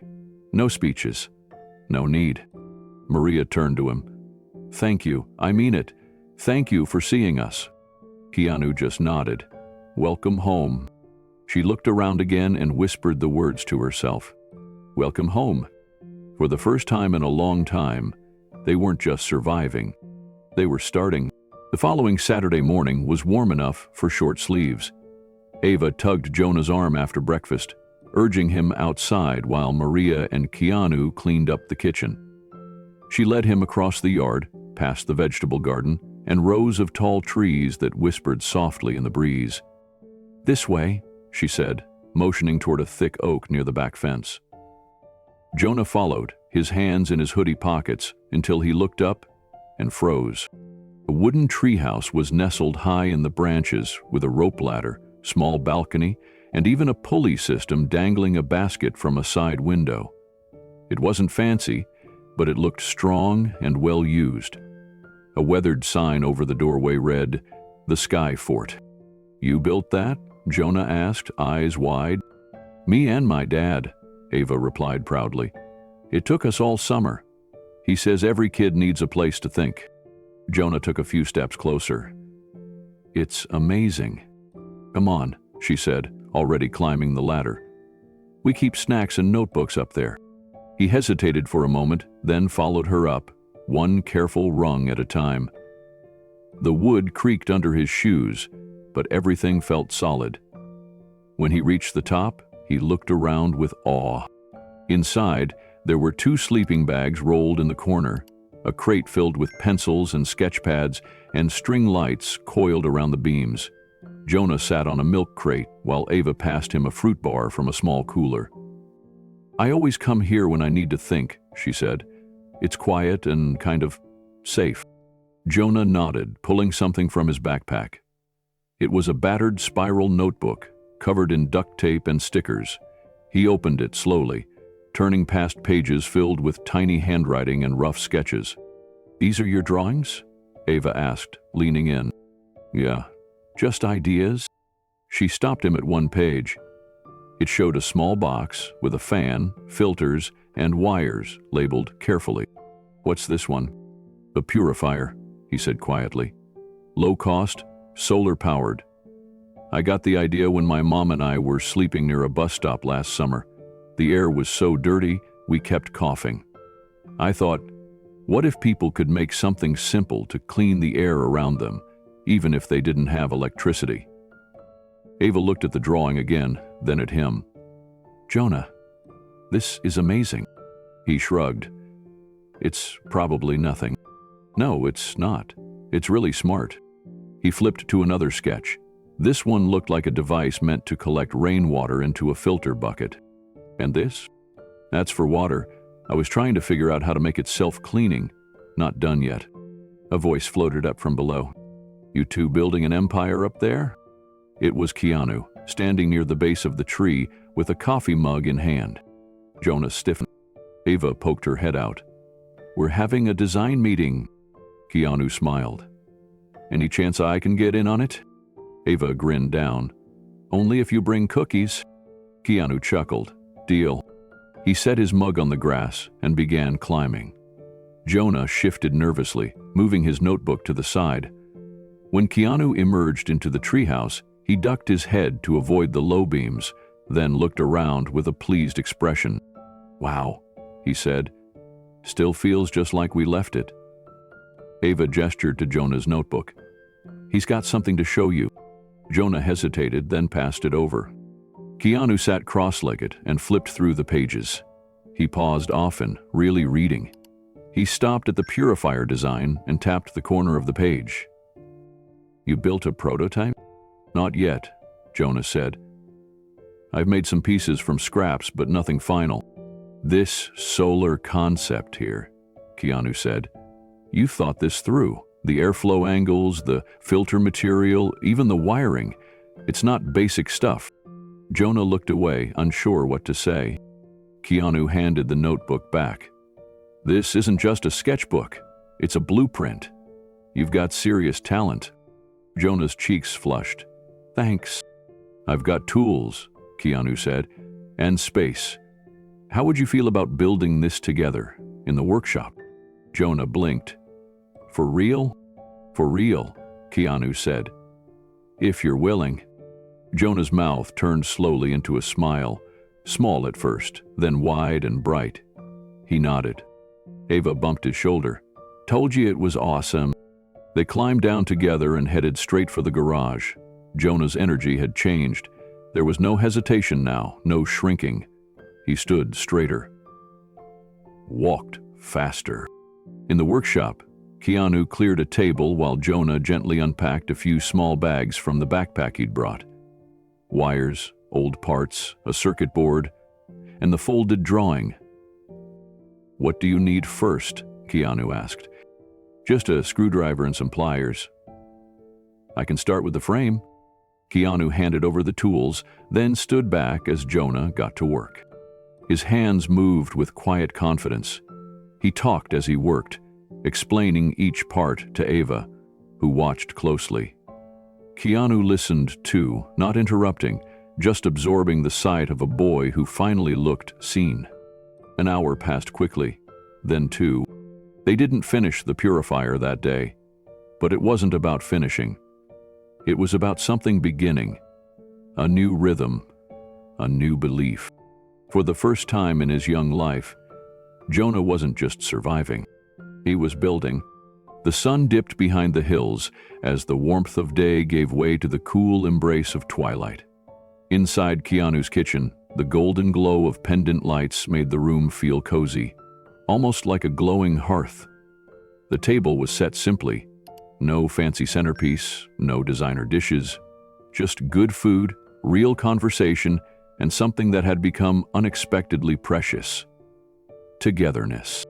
Ava buzzed around with excitement, placing napkins at each seat and helping Keanu plate the spaghetti. She'd insisted on making the garlic bread herself, and though the edges were a little burned, the smell filled the whole house. Jonah stood to the side, his hands tucked behind his back, watching the flurry of activity like someone peering into a memory he never got to have. Maria arrived just before the meal. She'd changed into a clean blouse, her hair still slightly damp from the shower in the guest house. Her eyes scanned the kitchen as she stepped in slowly, holding her breath, like it might all disappear if she blinked too hard. Keanu gave her a warm nod, and Ava ran over to hug her. Jonah smiled. It was small and quiet, but real. They all sat down together. 4 plates, 4 people, 4 lives that, just days ago, had never intersected. Dinner began in soft waves, light conversation about Ava's school day, Jonah's ideas for a new design, and Maria mentioning how long it had been since she'd eaten a full dinner with Jonah at a real table.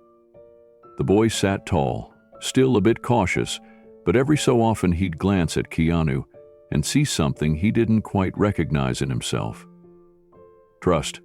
Keanu asked about the purifier, and Jonah launched into a detailed explanation about airflow design. Ava nodded along, even when she didn't understand, and Maria just watched her son with a stunned kind of reverence, as though seeing a different version of him for the first time. A boy not weighed down by survival. A boy allowed to shine.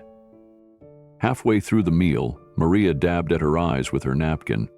"I'm sorry," she whispered, her voice catching. "This is just—" Keanu leaned forward gently. "It's okay." She glanced at Jonah, who was now eagerly showing Ava a tiny diagram he'd sketched on the corner of his placemat. He hasn't smiled like this in months. Not since everything fell apart. Keanu looked over at the boy.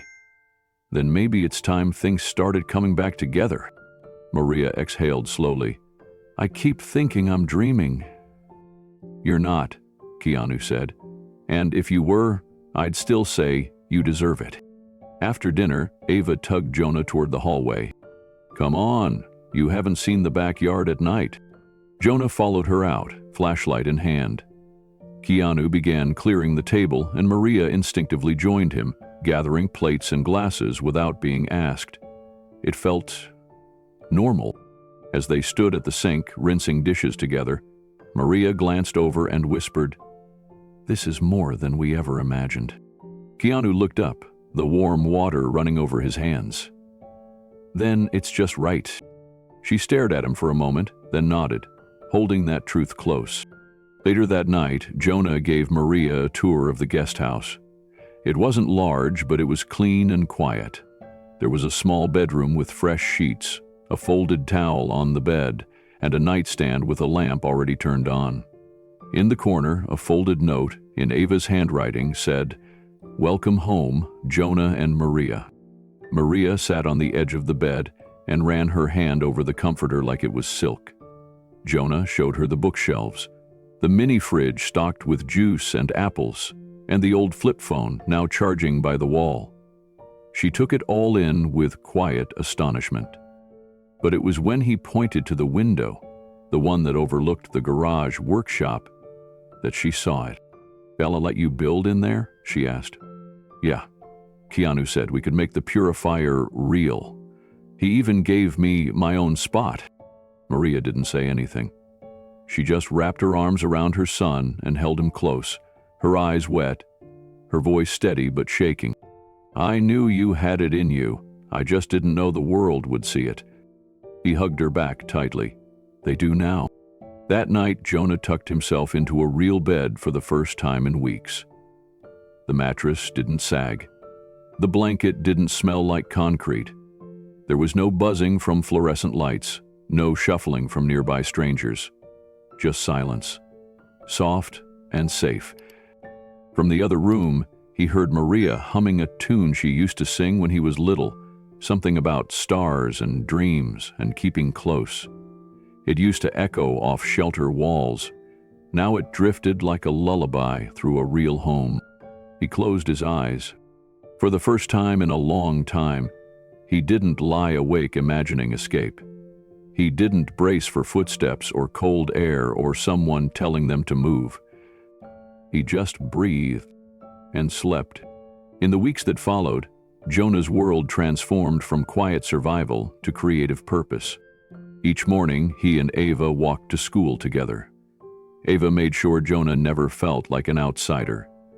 By now, most students had heard the story, Keanu Reeves' daughter bringing a homeless kid home, and while some whispered at first, it didn't take long for Jonah to win people over. Not with charm or flash, but with quiet kindness. He helped others with homework, remembered names, and always offered a smile. He was the kind of presence people felt safe around. After school, Jonah went straight to Keanu's garage turned workshop, where something extraordinary was taking shape. The air purifier design had started as a sketch in the back of a wrinkled notebook. Now it was laid out across the workbench, surrounded by components Keanu helped source online. They'd spent hours together sorting through wires, testing circuits, and assembling prototypes. Keanu wasn't an engineer, but he knew enough from years of working on bikes to follow Jonah's logic and to be amazed by it. "This piece here," Jonah explained one afternoon, pointing to a repurposed fan motor, pulls air in. This carbon layer traps toxins, but if we use a solar panel instead of a wall plug, it could run anywhere, even shelters. Keanu studied him carefully. You know, most kids your age are playing video games. Jonah smiled. I play too, just I like fixing things more. Keanu nodded. I get that. A few days into their project, Keanu made a call to an old friend, Dr. Amara Sinclair, a renowned environmental scientist who had once consulted on one of his climate-filmed film projects. He told her about Jonah and his design. Amara was intrigued. 2 days later, she arrived at the workshop. Jonah was nervous at first, but as he walked her through the blueprint and shared his reasoning for using recyclable materials and solar power, something shifted in her eyes. She didn't speak to him like a child. She asked questions, real ones, and when he answered, she nodded thoughtfully. This design, she finally said, isn't just impressive, it's necessary.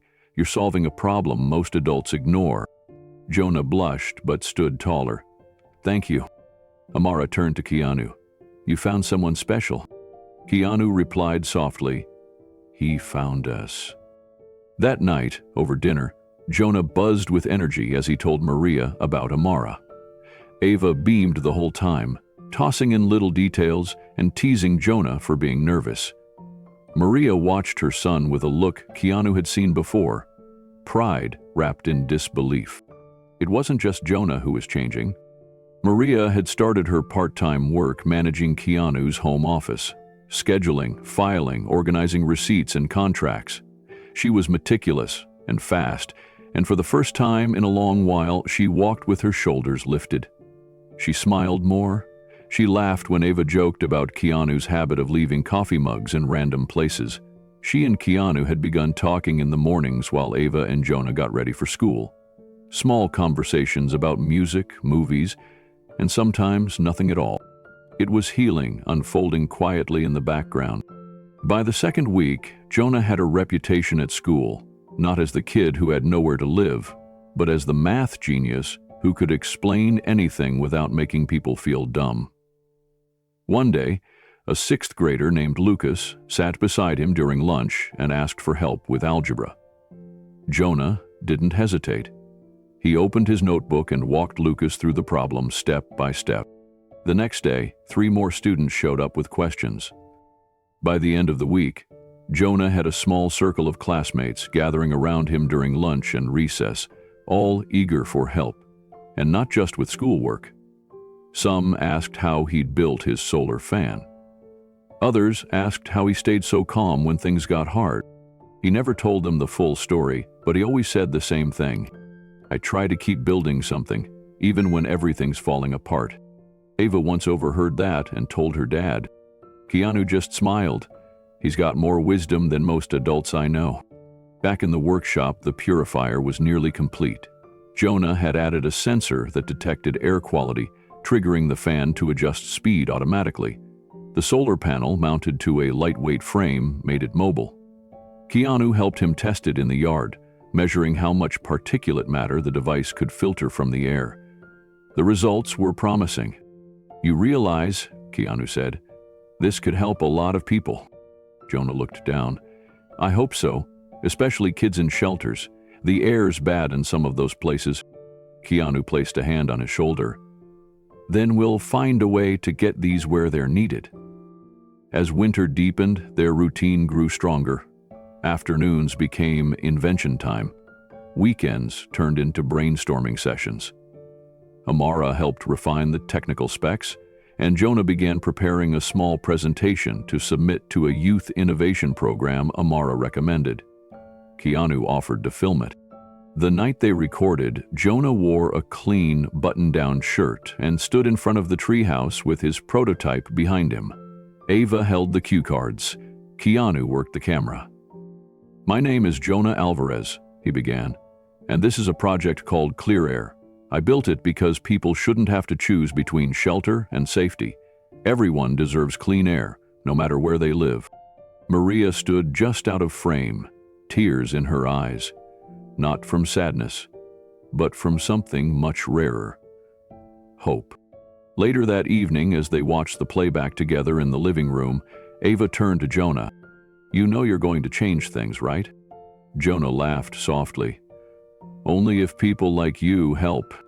Keanu looked around the room. His daughter, the boy she trusted with her heart, and the woman who had survived more than most ever would, and still stood tall. He didn't say anything. He didn't have to. The workshop lights stayed on a little longer that night, buzzing softly behind the house like a beacon. The story was never meant to be public. Keanu had no interest in press or headlines. What happened in his home stayed within his walls. But stories like Jonah's had a way of echoing softly at first, then louder with every heart it touched. It started at the school. Jonah's classmates began to notice something different, not just about him, but about Ava too. They weren't louder than anyone else, but their kindness was consistent. They included kids who sat alone. They walked with others to class. They remembered birthdays and names. It was contagious. By the second week of January, Ava and Jonah approached the school counselor with an idea. They called it Kind Circles. It would be a student-run program where kids could talk, swap supplies, and share what they had, whether it was time, snacks, or even winter gloves. The principal approved it instantly. Every Wednesday, after classes ended, a group of students gathered in the old art room. Some came just to listen. Others brought extra pencils or lunch bags for classmates in need. Jonah shared how he used to study in the library after hours, not just for quiet, but because he didn't have another safe place to go. He never named names, but his honesty opened something in the room. More students began to speak. A girl revealed her family was living in a hotel. A boy shared that his dad was in rehab and things had been rough. Nobody laughed. Nobody turned away. Instead, one student offered to share her bus pass. Another brought in extra notebooks from home. The movement spread. Ava designed posters that read, "You never know what someone's carrying, so be kind." They hung them in hallways, above lockers, and even in the front office. Teachers noticed the change. Kids were more attentive, fights less frequent, laughter returned in spaces where it had been missing.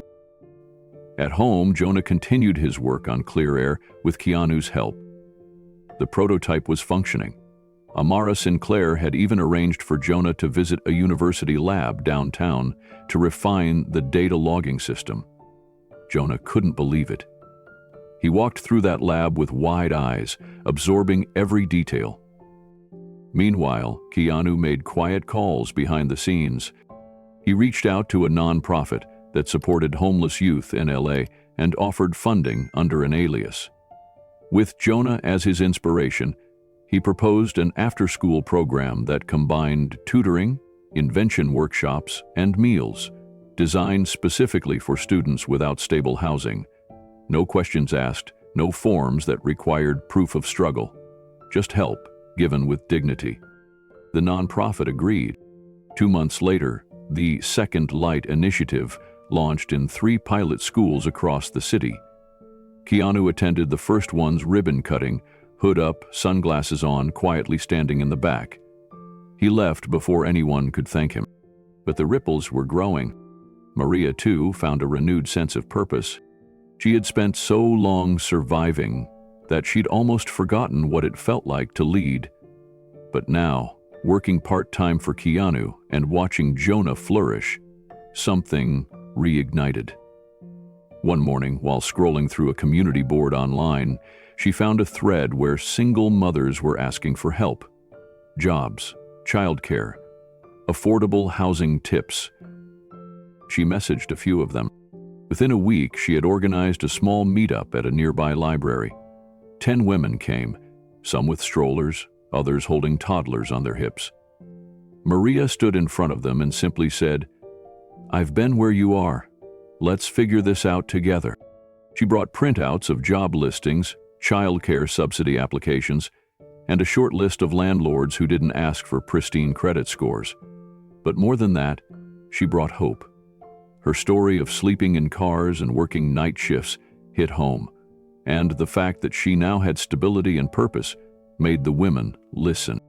The group began meeting every other week. They called themselves Steady Steps. Keanu heard about it from Maria one morning over coffee. He listened quietly as she spoke, then reached into his desk drawer and handed her an envelope. "For the next 2 months," he said, "so you can focus." Inside was a check, enough to cover food, materials, even transportation for every woman in the group. Maria didn't speak for several seconds. Her eyes welled up. "I don't know how to thank you." "You already have," Keanu said, "by showing up for them." Back at school, kind circles had grown so large that the old art room could no longer hold everyone. The school opened up the auditorium instead, and when Jonah stood before a crowd of nearly 50 kids, talking about how one night in a warm bed changed his life, even the faculty sat silent. The local school district took notice. Other schools began reaching out to Ava and Jonah for guidance. Ava drafted a simple toolkit, printouts, conversation starters, activity sheets, and distributed them at no cost. Everywhere, the message was the same. You don't need a lot to help someone. Just a heart that's open. Keanu remained in the background. He never spoke publicly about any of it. But he watched. He listened. He kept the lights on in his garage well past midnight while Jonah tinkered with sensors and Ava made calls to other student councils. He knew what they were building was bigger than a purifier or a program. It was a movement born not out of celebrity or fame, but from the quiet courage of a girl who brought a boy home instead of walking past him. And it was just beginning. It started with a single email. A local journalist named Emily Reyes had been covering education reform and housing insecurity in Los Angeles for over a decade. She'd heard whispers about something unusual happening at Crestline Middle School, an after-school program run by kids, a Hollywood actor quietly funding community initiatives, and a boy who once lived in a library corner, now building air purifiers in a home workshop. She was skeptical at first. These kinds of stories often crumbled under scrutiny. But when she sat in on a kind circle session and heard Jonah calmly explain how air moved through charcoal filters to a room of wide-eyed fifth graders, she knew there was something real here. Emily asked for an interview. Jonah looked to Keanu. Keanu shook his head gently. He wasn't interested in the spotlight, but Jonah surprised them both. He said yes. The interview took place in the school library on a quiet Friday afternoon. Jonah spoke softly but clearly. He told Emily about the nights he and his mom spent sleeping in shelters, about the fear of being found out, about the ache of pretending everything was okay at school. He spoke about Ava, the girl who sat beside him, who never judged, who invited him home without asking for anything in return. Then he spoke about Keanu. He didn't mention the movie star or the fame. He didn't talk about wealth or influence. Instead, he said one thing. He listened. Emily blinked. Jonah nodded. Most people want to fix you or pity you. He didn't do either. He listened, like what I said mattered. Emily published the article 3 days later in the Sunday feature section of the Los Angeles Times. The headline read, "From Shelters to Soldering Ions, How Keanu Reeves Changed One Boy's Life." Within hours, it went viral. News outlets across the country picked it up. Talk shows mentioned it. Social media exploded with the hashtag #ListenLikeKeanu. People weren't just moved by the story, they were activated. Teachers began sharing the article with their students. Parents donated books, backpacks, and supplies to schools in their communities. Keanu was stunned. He hadn't wanted this. Not the attention, not the credit. He called Emily personally and thanked her for the article, but expressed concern that the piece focused too much on him. Emily paused and said gently, "The piece is about Jonah. But people need to see that someone like you, someone with a platform, chose to care quietly. That matters." Still, Keanu felt conflicted. He walked into the workshop that evening and found Jonah tinkering with the prototype's airflow module. Jonah looked up, and saw something uneasy in Keanu's eyes. "I'm sorry," Jonah said. "I didn't mean for it to blow up like that." Keanu sat down beside him. "It's not your fault," he said. "I just don't want this to become about me." Jonah thought for a moment. Then he said something that silenced the room. "It's not about you. It's about what you made possible." The public response became overwhelming in the best possible way. Within days of the article's release, donations began pouring into the Second Light initiative, not just from fans of Keanu Reeves, but from ordinary people, parents, teachers, veterans, even teenagers, who saw themselves or someone they loved in Jonah's story. One man from Colorado donated $2,000, 0 cents, explaining in his note that his son had lived on the streets before getting clean. A grandmother from Atlanta sent $40, 0 cents, and a letter saying she never had much, but Jonah reminded her of her late grandson. Local tech companies reached out, offering materials and mentorship for Jonah's purifier project. A retired engineer from San Diego volunteered to consult on scaling it for school use. And in the middle of it all, Jonah kept working. He refined the design with help from Keanu's scientist friend. They ran performance tests, tested filtration efficiency, and started planning a small batch for trial in 3 classrooms across Los Angeles. The purifier didn't just work, it worked exceptionally well. Ava, meanwhile, worked with her school to print educational brochures about air quality and student health. They handed them out in neighborhoods where smog and asthma rates were high. The ripple effect of Jonah's journey now had a tangible pulse: cleaner air, informed students, and empowered families.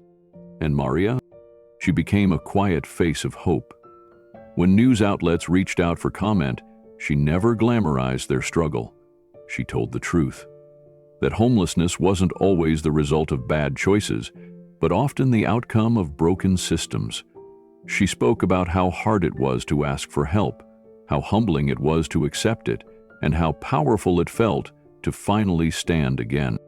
She ended every conversation with a reminder: everyone deserves a second light. The phrase stuck. Soon, Second Light became its own movement. High school clubs used the term to start donation drives. Churches used it to organize nights of shelter and support. One small-town mayor in Oregon renamed a community grant program after it. The fire was catching. Back at the Reeves home, things remained remarkably grounded. Keanu still burned pancakes on Sundays. Ava still teased Jonah about his ever-growing notebook of inventions. Jonah still peeked out the workshop window before starting his next experiment, just to take a breath. But everything had changed. Not because of a viral article, but because someone noticed. One girl noticed a boy sitting by a fence. One actor chose to open a door instead of looking away. And one family, blended by circumstance and bonded by choice, gave the world an example of what it looks like to listen, to act, and to love without needing a spotlight. Late one night, as the family cleaned up after dinner, Ava leaned over to Jonah and grinned. "You realize we're kind of famous now." Jonah smirked, reaching for a dish towel. "Only if we keep doing something good with it." The morning of the community science fair arrived with nervous excitement. Held in the Crestline Middle School gymnasium, the event brought together students, parents, teachers, and volunteers from all over Los Angeles. Posters lined the walls. Tables were covered with solar ovens, recycled robots, hand-built drones, and colorful science boards filled with charts and sketches. But in the far right corner, tucked beside a table draped in forest green cloth, stood something different. The modest display. A gray cylinder, small enough to sit on a nightstand, quietly hummed beside a set of laminated diagrams. A handwritten label read, "Modular Air Filtration System," by Jonah Ramirez. Jonah wore a white t-shirt and dark jeans. His hair was freshly combed and his name tag hung crooked on his chest. Standing beside him was Keanu, dressed in casual slacks and a soft button-down, letting Jonah take the lead. Ava bounced excitedly nearby, snapping photos and handing out flyers she had helped design. The headline read, "Clean air shouldn't be a luxury." Maria sat in the front row, a reusable coffee cup in her hand, her fingers trembling slightly. She hadn't seen her son present anything since he was in 3rd grade. Back then, his project was a baking soda volcano, and he had whispered the explanation with his head down. Today felt like another life entirely. One by one, judges made their way through the rows. They asked questions, took notes, and moved on quickly. But when they reached Jonah's table, something changed. A tall woman with silver hair leaned in and asked Jonah, "How does it work?" Jonah's voice was soft but steady. "It pulls air in through this front intake. It passes through 3 layers of filtration, activated charcoal, HEPA, and ionized mesh. Then clean air exits through the top vent. The unit runs off solar-charged battery power and can be assembled using repurposed plastic and recycled fans." One of the other judges raised a brow. "You built this yourself?" Jonah glanced at Keanu for a moment, then nodded. "I designed it." Keanu helped with tools and materials, and a scientist friend gave advice, but the concept was mine. The judges began testing it with a smoke chamber, standard for demonstrating filtration efficiency. A piece of plexiglass was filled with light incense smoke, and the purifier was placed inside. Within 40 seconds, the interior began to clear. At 60 seconds, it was nearly transparent. There was silence, then a quiet, impressed nod. Later that afternoon, the award announcements began. Jonah stood with Ava and Keanu near the back of the gym. His fingers fidgeted with the edges of his flyer. Maria watched from the folding chairs, her hands clasped tightly in her lap. The coordinator stepped up to the mic and read the names of honorable mentions: 3rd place, 2nd place.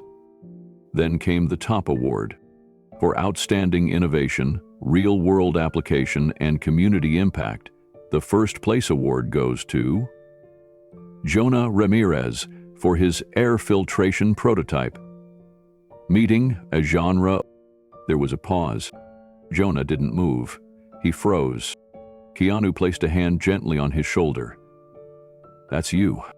The crowd erupted into applause. Jonah slowly stepped forward, his eyes wide, his chest rising with unsteady breaths. Ava pushed him playfully. "Go. You won." He made his way to the front, trying to process what was happening. The announcer handed him a ribbon and a small trophy. Someone took a photo. Another judge leaned in and said, "You should consider submitting this to the city's environmental youth program. It's brilliant." Jonah could barely get the words out. "Thank you." From the crowd, Maria stood and pressed a hand to her mouth. Tears welled in her eyes, falling before she could stop them. Her son, the boy who had quietly endured so much, was standing under bright lights, not as a victim, not as a burden, but as a creator, a builder, someone who had made something the world needed. After the ceremony, people crowded around the display. Parents asked if the purifier could be bought. A teacher wanted one for her classroom. One man in a business suit leaned in, introduced himself as Daniel Cross from the Clean Homes Initiative, and handed Keanu a card. "We've been searching for something like this," he said. "Something real, something affordable. We'd like to partner with Jonah, fund the next phase, help bring this into low-income homes across the city." Jonah stared at him, stunned. Keanu glanced at Jonah, then at Maria. He didn't speak for them. He just looked, waiting for their lead. Maria stepped forward first. Her voice was soft, but firm. "We'd be honored, but only if Jonah wants this." Jonah nodded slowly. "I do, but I want it to help kids like me, people who feel invisible." Daniel extended his hand. "That's exactly who we want to help." It felt surreal. The next few hours were a blur. Jonah gave interviews, posed for more photos, and even did a short video clip for the school's website. Keanu remained in the background, letting the spotlight shine where it belonged. Ava, meanwhile, was busy texting updates to family and friends, practically vibrating with pride. As the gym slowly emptied, Jonah returned to the table and picked up the purifier. He ran his fingers along the base. It was still just wires and plastic, but now it was also proof. Proof that something broken could be rebuilt, that something invisible, like clean air, could still be made accessible, that a boy once considered disposable could build something irreplaceable. They walked outside into the golden afternoon sun. Keanu carried the folded poster board. Ava skipped ahead, still grinning. Maria lagged slightly behind, wiping her eyes with the corner of her sleeve. Jonah looked back and waited for her. When she caught up, he leaned in and whispered, "You okay?" She smiled through the tears. "I'm not just okay. I'm proud. So proud I don't even know how to say it." Keanu caught the moment. He didn't interrupt. He just opened the car door and said, "Let's go home." And for the first time, the word home didn't feel temporary to Jonah. It felt earned. The late afternoon sun filtered through the wide glass panels of the newly opened community center, casting soft golden beams across the activity rooms inside. Jonah Martinez, now 13, walked slowly beside Ava Reeves, both of them taking in the vibrant energy that buzzed through every corner. The walls were decorated with colorful murals painted by local students. Kids from different backgrounds in mismatched uniforms and thrifted clothes crowded around workbenches and reading corners. They were building robots, sketching architectural models, coding simple games, and not one of them looked out of place. Above the front entrance, etched in bold lettering across the wood-paneled archway, were the words, "The Reeves Martinez Center for Young Innovators." Jonah paused beneath the sign and looked up, unsure whether to laugh or cry. "It still feels like someone else's name," he whispered, his voice light but tinged with disbelief. Ava nudged him gently. "It's yours. You earned it." Jonah looked at her. "We earned it." They stepped through the main hallway, pausing near a wide-open room where a dozen students gathered around a 3D printer. A boy no older than 10 adjusted the calibration on the screen, while a girl explained the air filter casing design they were working on. It was a modified version of Jonah's original invention, now refined, replicated, and slowly being distributed to shelters across the city. In the corner of that same room, Maria stood beside a table, patiently organizing donated supplies and chatting with a small group of parents. Her face had changed over the past year, not in age, but in expression. The worry lines had softened. Her eyes held light again, and when she laughed now, it was full-bodied and unapologetic. She caught sight of Jonah and Ava and waved brightly. Then she returned to her conversation, completely at ease. This space was her second home. She managed the entire center now, working side by side with city officials, educators, and volunteers to keep the programs growing. As Jonah and Ava walked on, they passed a large corkboard by the library entrance, filled with handwritten notes from children who had visited the center. One read, "I built my first drone here." Another, "This is the first time I had a warm place to go after school." At the bottom, in Jonah's handwriting, was a quote, "No invention matters more than believing someone matters." Ava stopped to read it again, just like she always did. Down the quiet corridor at the back of the building, near the shaded courtyard where young engineers tested their prototypes, sat a long wooden bench beneath a lemon tree. On it, Keanu Reeves leaned back quietly, wearing his usual jeans and flannel. A thermos of coffee rested by his knee. He wasn't giving a speech. He wasn't taking pictures. He was just watching. He watched a girl show her younger brother how to solder two wires together. He watched an older boy teaching English to a shy newcomer from Guatemala. He watched his daughter and Jonah laughing as they moved toward him. He had seen a lot of change in his lifetime. Grief, joy, fame, quiet. But this was different. This was legacy. And it hadn't come from a movie or a headline.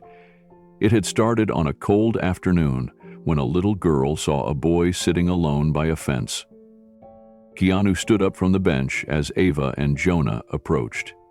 Jonah looked taller now, more sure of himself, though he still carried that humble quietness that had struck Keanu the very first night. The boy he once welcomed into his home as a stranger now stood as a symbol of what was possible. When someone dared to care. "You ready?" Keanu asked softly, motioning toward the auditorium. Jonah nodded. Tonight was the center's first public showcase, a night for the kids to present their projects, for donors to see the impact firsthand, and for the community to come together. Jonah had been chosen to give the welcome speech. He had written it in a spiral notebook, rewritten it twice, and finally crumpled the pages up. "I'm just going to speak from the heart," he had told Keanu earlier that morning. Inside the auditorium, the chairs were nearly full. Parents, teachers, volunteers, and local press filled the space. Jonah took the stage with a slight tremble in his voice, but as soon as he began, silence fell. He didn't speak about poverty or statistics. He spoke about the first night he saw a treehouse and thought maybe he didn't have to sleep in a library corner anymore. He spoke about kindness without strings, about what it feels like to be seen, not for what you need, but for what you can become. When he finished, the audience stood. Not for Keanu, not even for the center, for Jonah, for the kids in the crowd who, for the first time, saw someone like them at the microphone, speaking not of struggle, but of promise. Afterward, as the crowd mingled in the lobby, Keanu stepped back outside into the evening air. Maria joined him a few minutes later, standing beside him under the stars. "I used to think people like us didn't get endings like this," she said, her voice almost inaudible. Keanu looked over at her. This isn't the ending. And he was right. Inside, Jonah and Ava huddled with a small group of kids already talking about their next invention, something to help filter water in older apartment buildings. One child suggested attaching it to a backpack. Another pulled out a sketch. The future wasn't waiting. It was already in motion. Outside the center, a small plaque beside the doorway read, "Dedicated to every child who was ever told to wait their turn." Then came the final reflection. The message meant not just for those inside the story, but for everyone watching. Have you ever seen a child with untapped potential? A quiet one in the back of the class. A kind one who never raises their hand. A curious one who just needs tools instead of tests. What if all it takes is one open door, one warm dinner, one brave question, one safe place to build? That's how stories change. That's how futures begin. Tell us your story in the comments. Have you ever opened a door for someone? Or has someone opened one for you? And if you believe that kindness can change lives, one family at a time, subscribe. Because this was just the beginning.